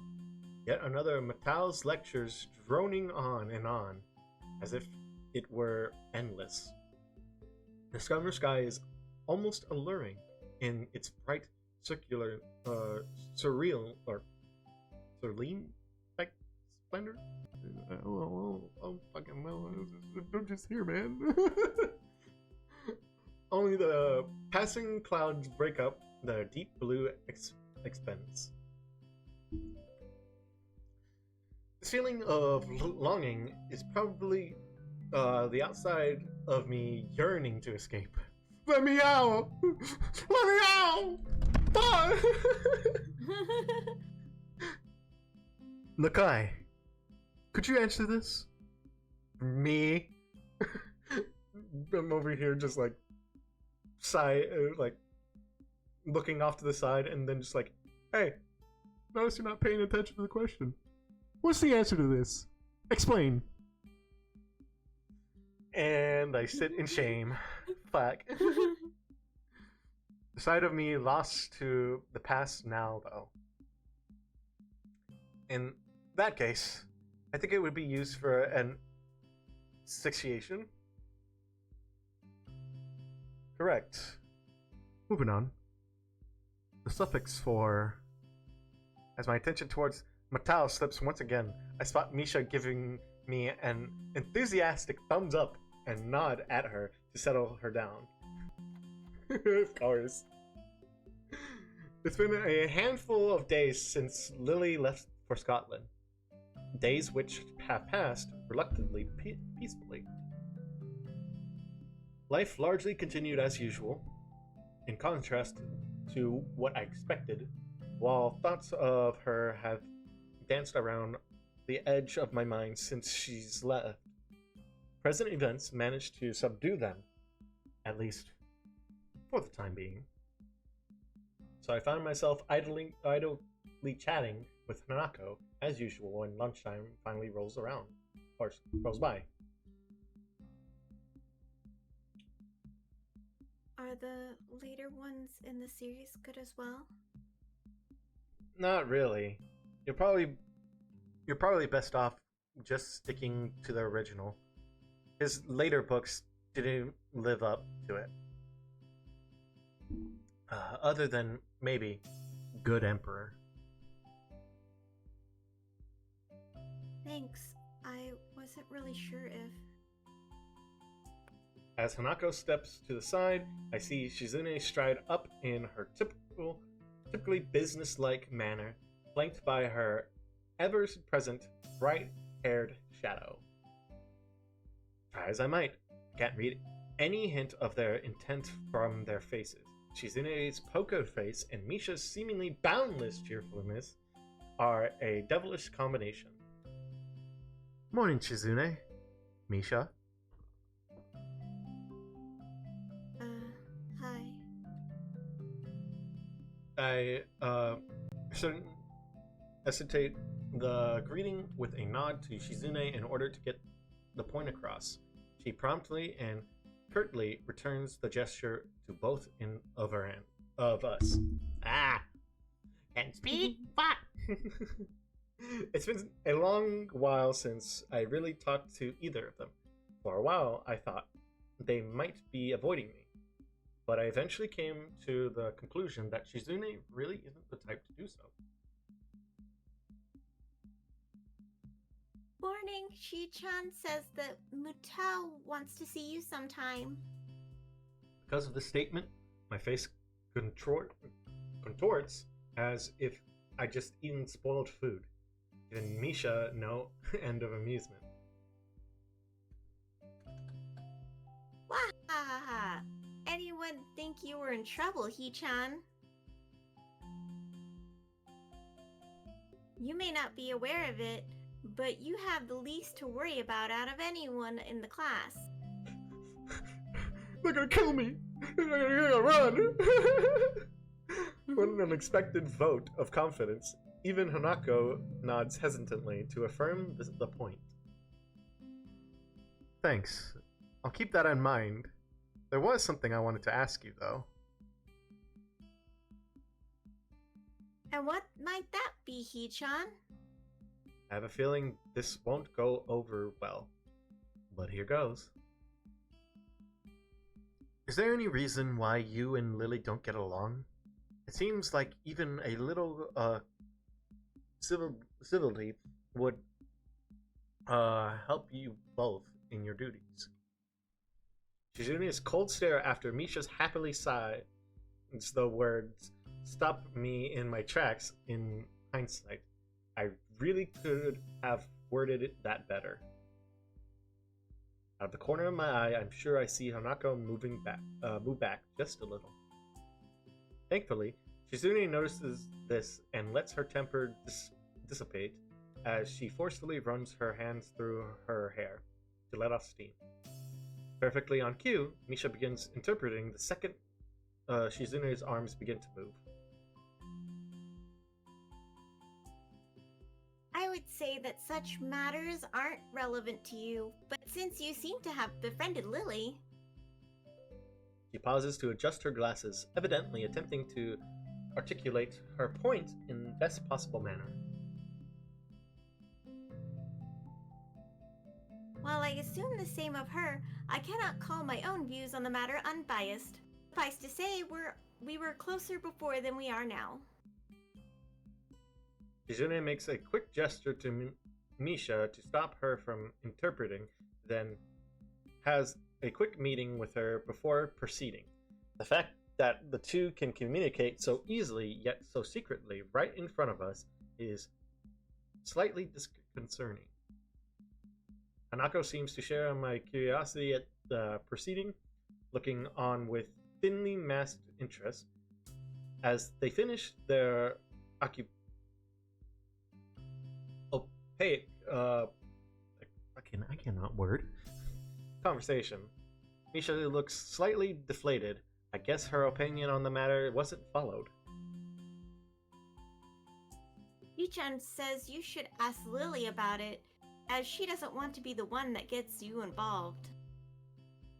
Ah well. I'll just have to ask her after she gets back. At least, I got some information out of Shizune. The two having been on close terms means that they weren't always at each other's throats.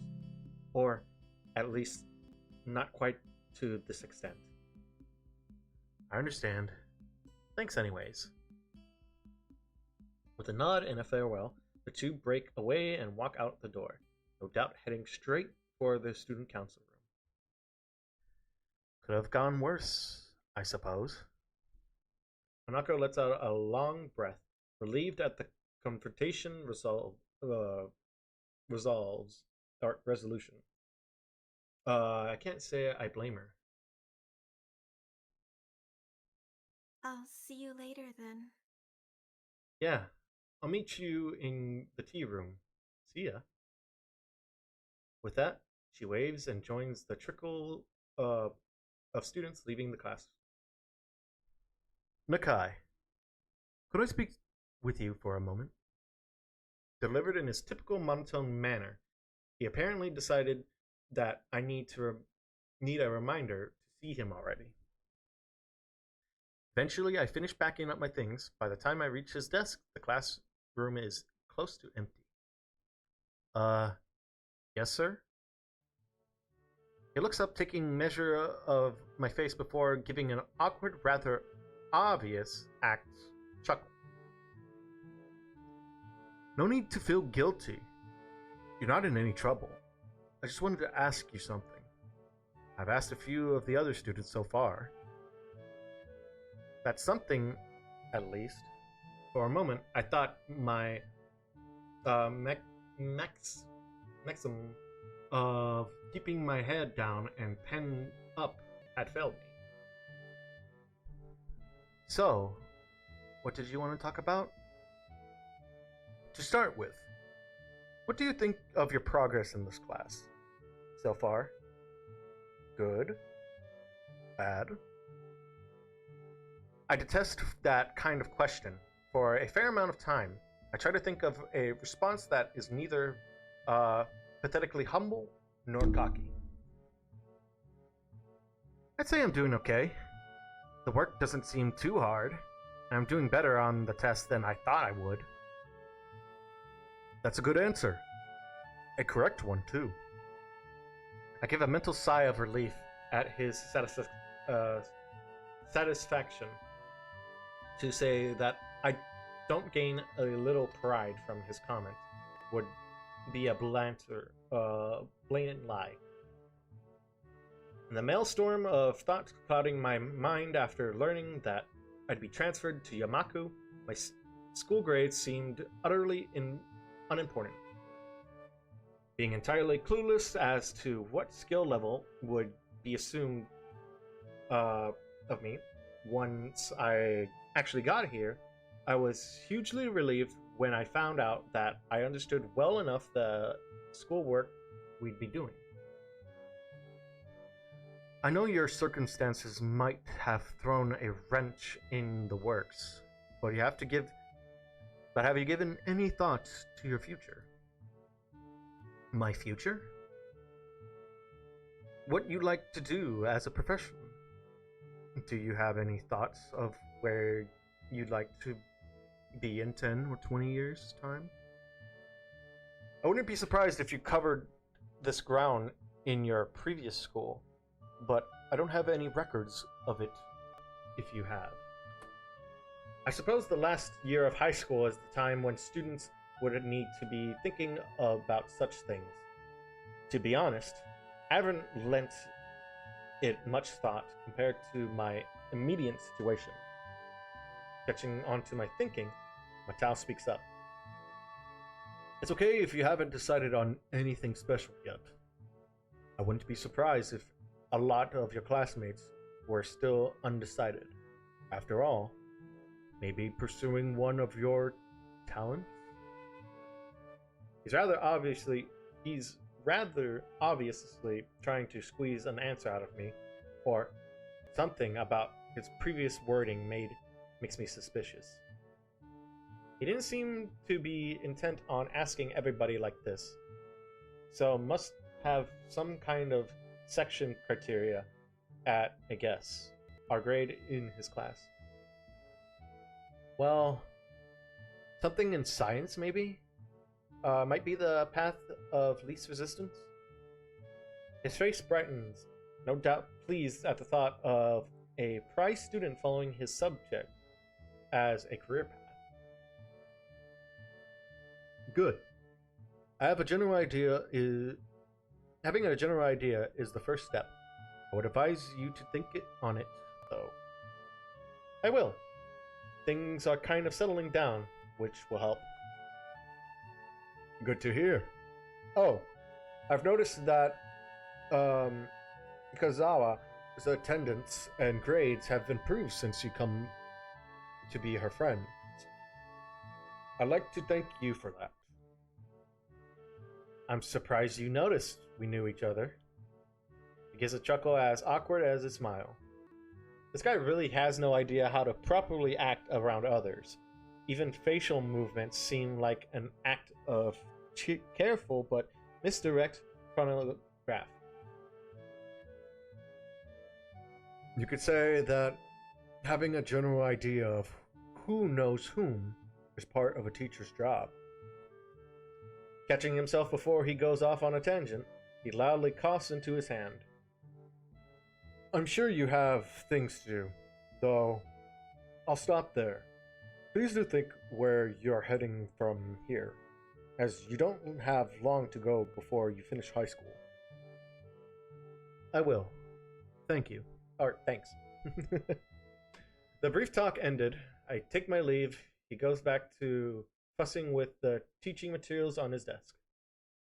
This is one of the times I'm envious of Lily, almost mending so to one's future so clear and so assured, yet working towards it from such a young age. It's an idea so utterly inconceivable with my own thoughts, mirrored with in the present day, just as they always have been. I cannot word. I struggle with words. Please forgive me as this transmission goes through. Just ignore me mispronouncing You good?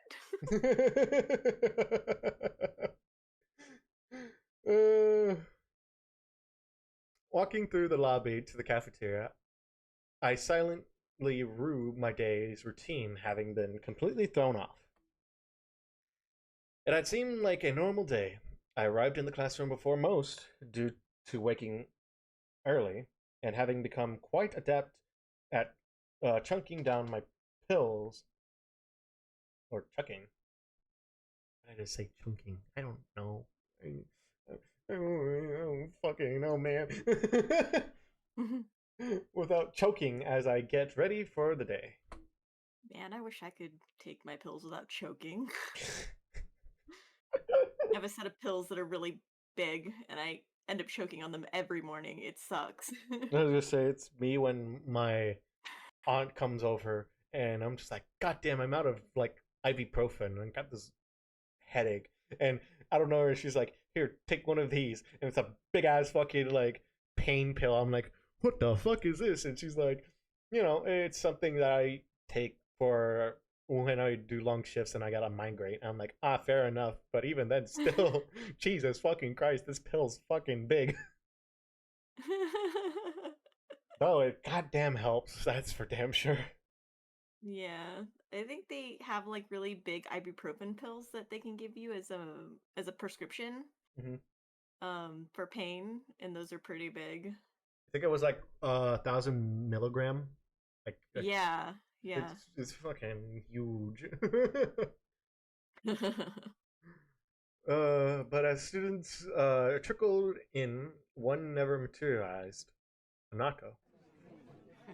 I step inside, my eyes scanning the expense of the cafeteria in search of a suitable place to take a seat. The task made more difficult by the group of students moving about and busily talking. Ugh. My hand pounds my back hard a couple of times, severely winding me. I couldn't care less about the culprit as I focused my thoughts on my chest in near automatic reaction. My hand instinctively tightens on my breast. God damn it.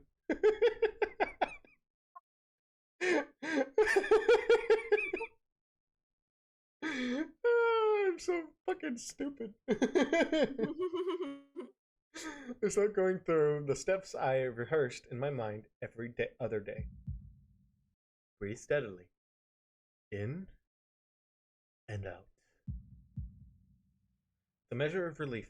I can slowly feel my chest becoming less tense. By the time I look back up, my face is covered in sweat from the experience. You motherfucker! Of course it's Kenji. You motherfucker! Hey! Man, are you okay? God damn it! Don't do that, you idiot! He retracts back, an expression of unease written on his face. In hindsight, I probably should have barked at him, considered he had no way to know. Give a sigh and right myself with some difficulty. Sorry. I just have some chest problems. Sharp knocks aren't good. It seems strange to him. It seems strange to see him so upset. The fact that I can't do anything about it irritates me. Let's get lunch.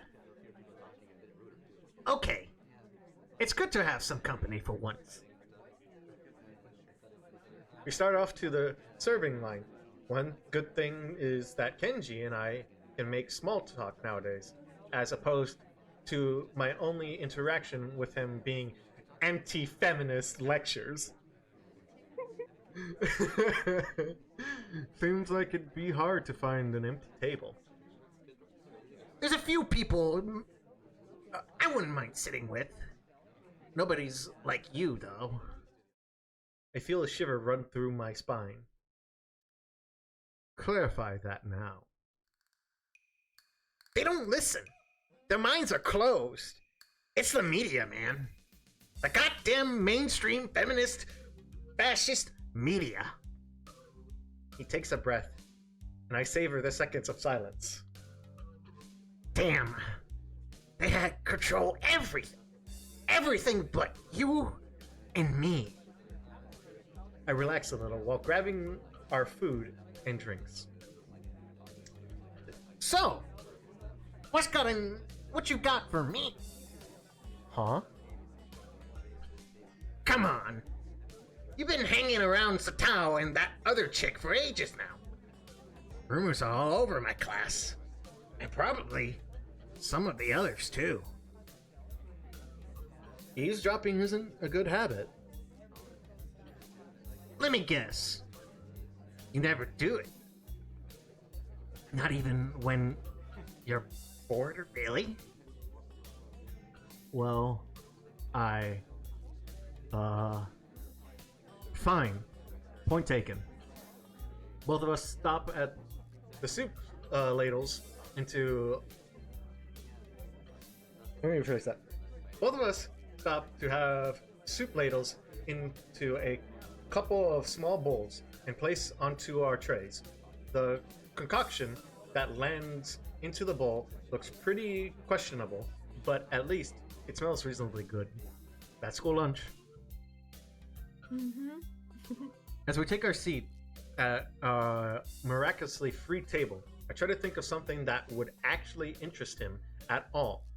I hope I could come up with an acceptable topic. I found an answer to the question you asked a couple of weeks back, where Lily's non-Japanese half comes from, that is. Good man. It's Russian, right? Totally Russian. Scotland. He's visibly stopped in his tracks. Scotland? Yeah, that was my reaction too. She could speak English fluently and everything. Damn it! Do you realize what this means? How terrifying this news is to me? I think his hyperventilating passing out for a little while, would probably make him more relaxed than he normally is. Ignore his insane rambling, humor him.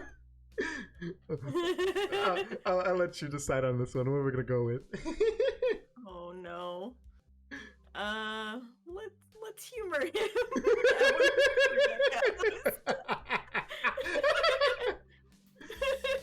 I have no idea what it means. Enlighten me. It's just I lost 1,000 yen, man. 1,000! Damn it!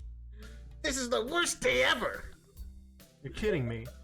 You made a bet about her nationality? One of the dudes in my class was bugging me about it. I gave him some of my wisdom, and he had the audacity to say my logic was wrong. So, what did he think?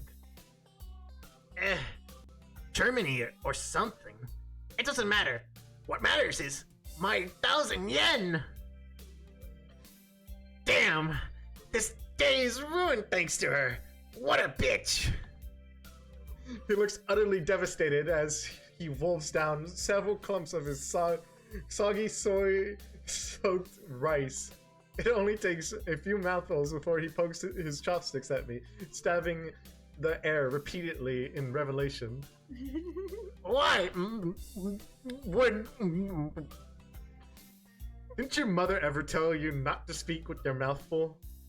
He gives me a dirty look before choking down the rest of his food left in his mouth and taking a gulp of juice. It's rather unsightly. Remembering my food sitting in front of me, I decided to get the task of eating the cafeteria food over and done with as fast as possible. The sooner I do so, the sooner the experience will be over. So, as I was saying, why would anyone want to live in that place anyways? I mean, what is there to see? Grassy plains? That's it? Lots and lots of grassy plains. And men in kilts? I'm not sure which is worse, this food or his world view. I could feel my face being dragged down by their combined weight. Not that he noticed or cared. It's not that. Why do you care about her so much, anyways? She's just your class representative, after all. He gives a malevolent chuckle, where this anyone but Kenji, I'd feel uneasy at how he sounds. I finally found the chink in the Feminist Legion's armor. It took a while, but I'm confident that this is going to be how we can bring down the whole system. I'm about to blow your mind. Are you ready? I tune out his rambling for a moment as I finish my rice and start on the unappetizing soup. One taste is enough to confirm that it is cold. Ready as I'll ever be. Fucking soup. I confirmed that Lily is in the mafia. What? Alright, stay with me for a second here, and I'll describe the scene. I wish I could do otherwise. Lily's there, walking down the street after school. You're not stalking her, are you? Because if so, we're gonna have some problems. No! Damn, man! I do have some sense of self-preservation. But not dignity, or morals, or social standards. Anyways, as I was saying, this car pulls up next to her. And guess who steps out? A man in a pinstripe suit. Waves her in. Then the two leave. Just like that. I tell you, man, she's under protection. Under protection. A man in... Oh, I can see where this is going now. It takes effort not to sigh in exasperation. Let me guess. This man was about average height, had a slight slender build, had blonde hair, looked foreign, and smiled a lot too. He looks positively stunned. I take advantage of the moment of quiet to quickly gulp a mouthful of cold soup. Oh, fuck, this is awful. It seems you're more observant than I thought. Yes, I've chosen well. He giggles a little and nods to himself so dramatically that it looks comical. I can't tell whether it's intentional or not, and the fact that makes me frown. This has to be important ramifications, you know? If she really is connected to people like that, and we're smart about it, what we do with this information, we could turn this into our greatest weapon against the student council. Once he started rambling into conspiracy territories, my juice suddenly becomes of much more importance. On only half listening to his pontifications, my mind drifts to a matter of Lily and her antipathy for Shizune. Empathy, whatever. I don't know. I'm lost. last year. These conspiracies are just fucking gobbling me up.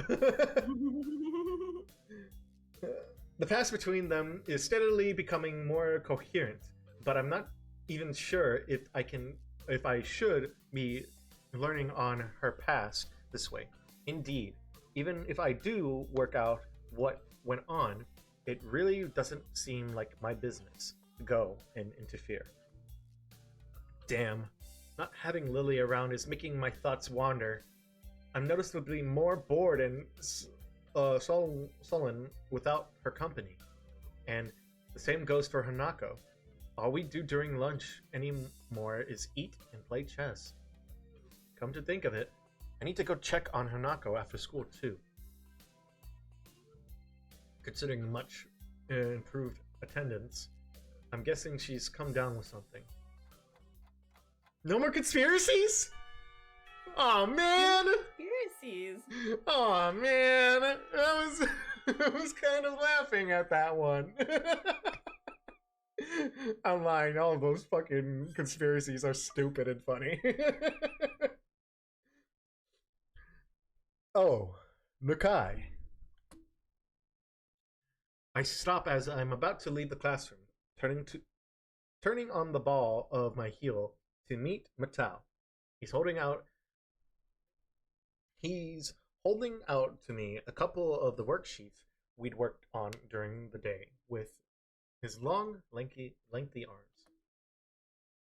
Would you mind giving these to I forgot the good Ekazawa? I normally ask one of the girls to do it, but I assume you'll be checking on her. For a moment, I briefly consider the possibility of that being more than an innocent prediction. I quickly discard the idea, though, as it is hard to think of him acting in such a malevolent, Machiavellian way. Words. It's not in his nature. Sure, no problem. Walking up the hallway of the girls' dormitory, several ideas of why Hanako's been absent float around my head. The most obvious of them is just a simple cold. That said, she may not even be sick at all. It's almost been a week since Lily left, and despite her at least appearing to be normal, I suspect she's somewhat more insecure about it than she lets on. Eventually, I come to Hanako's dormitory room. Its simple brown door separates us. Her room's position next to Lily's is extremely convenient and probably a large contributor to their meeting in the first place.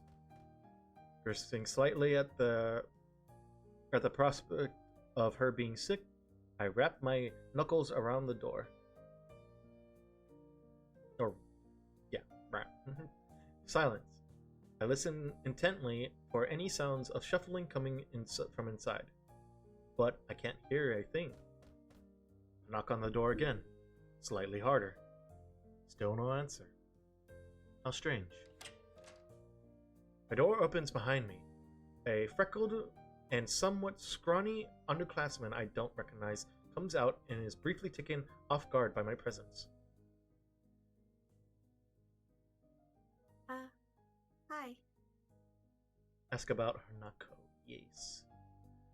Actually, this may be a rather fortuitous meeting. Hey, excuse me.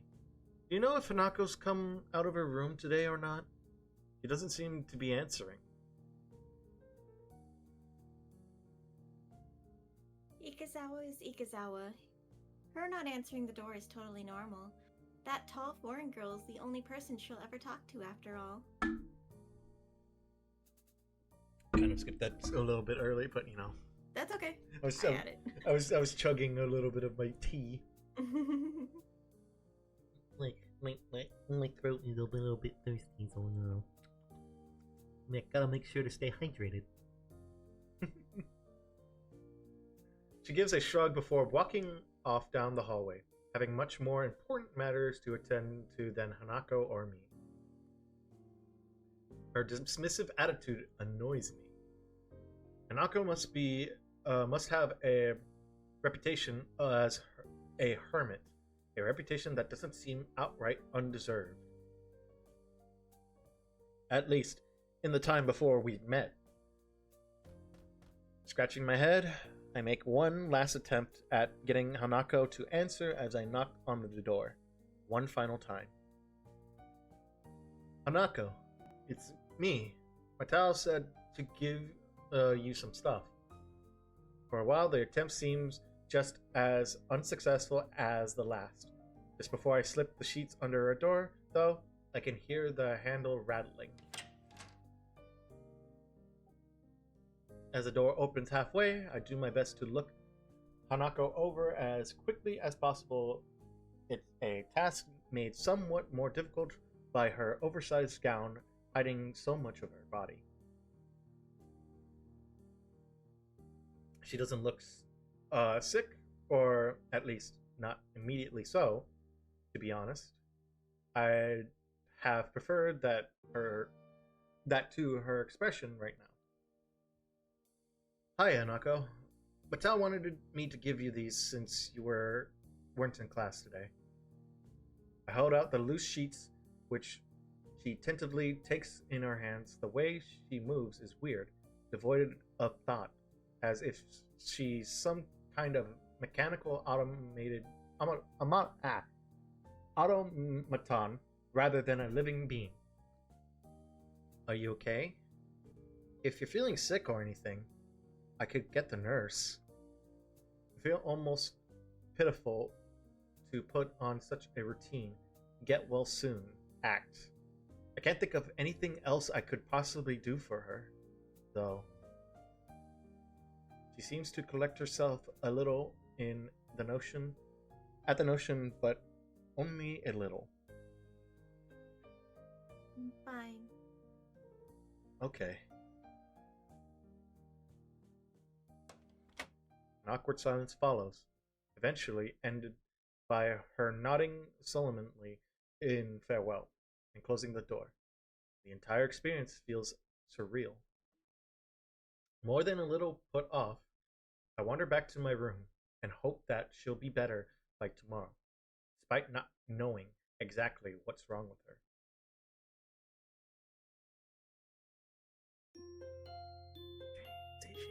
Oh, can we end here? We can. It's getting kind of late, yeah. And before we do it, I'll read this one last line of dialogue. Okay, yeah. Once again, I find myself in front of Hanako's door after another of her unexplained absences from class. Oh. There's something wrong with our shy little girl. Little shy girl. Who did it? Whose legs do I have to break? Come on, Who done it? fess up, Who done it? fess up. Who wants to fuck around and find out? Okay, we'll quit out the game and switch to just chatting. But yeah, we made a lot of progress. We finally got into Act 3 too. Yeah, we did. And I'm gonna be honest with you, we have 3 choices left, or 3 decisions in Act 3 left. Oh, nice. So we're getting there. We're getting there. Yeah. Let's go and find ourselves a raid target then, shall we? Let's see, who do we have playing or on right now? Got quite a few people. Very few. Jesus Christ. This is news to me. And also, thank you, program that has my slime icon. I'm glad that you're showing that little expression window when I'm not even on the fucking program. Fuck.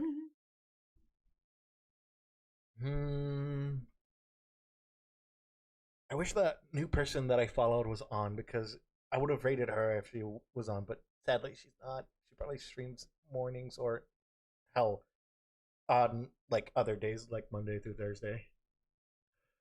But I know who we can raid. I think they just barely got on too. Oh, okay. I was gonna say, I have a suggestion if you didn't find anybody. Who are they by chance?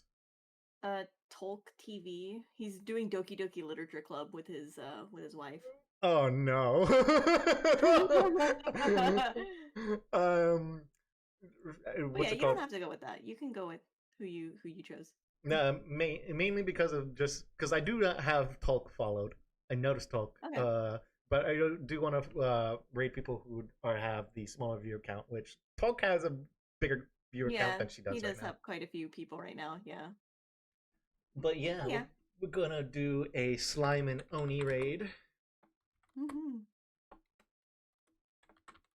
And you can use whatever emotes you would prefer. You can use Ash's emotes, which I'm going to incorporate with this one, since I have access to it. Also, I'm You can do terrified. it. I'm terrified from what I see now. God damn it, no! Oh no. And we're gonna go raid Dusa Greco. She is a wonderful Gorgon VTuber who, I love Gorgons. oh yeah, her model is really well designed. I love it. Who and she's playing Warframe. Apparently, about to hit that MR12. Let's go. But what are you gonna be doing? And when will you be streaming? You are I'm wonderful gonna Oni. be doing a collab tomorrow evening with TV Head. I think we're playing Power Wash Simulator, and then Mm-hmm. I'll be streaming again on Tuesday morning doing Honkai. Mm-hmm. It's good. It's good. Funny enough, I think tomorrow I'll be dipping my feet back into Star Rail because Oh my goodness, yes. I've been missing it, and the fact that I'm just like, damn, I got Kefka and I got Blade, and I can't even get the materials to power them up even more because I haven't progressed in the story. So that's gonna happen. That's going to happen finally. Yeah. But yeah, Slime hopes you have a wonderful morning, evening, afternoon time zones, wherever you guys are at. And I would like to thank you, the wonderful Oni, yet again for joining us again. Because, I love Katawa days with ya. It's great. Yeah. But I had a lot anyway, of fun. yeah.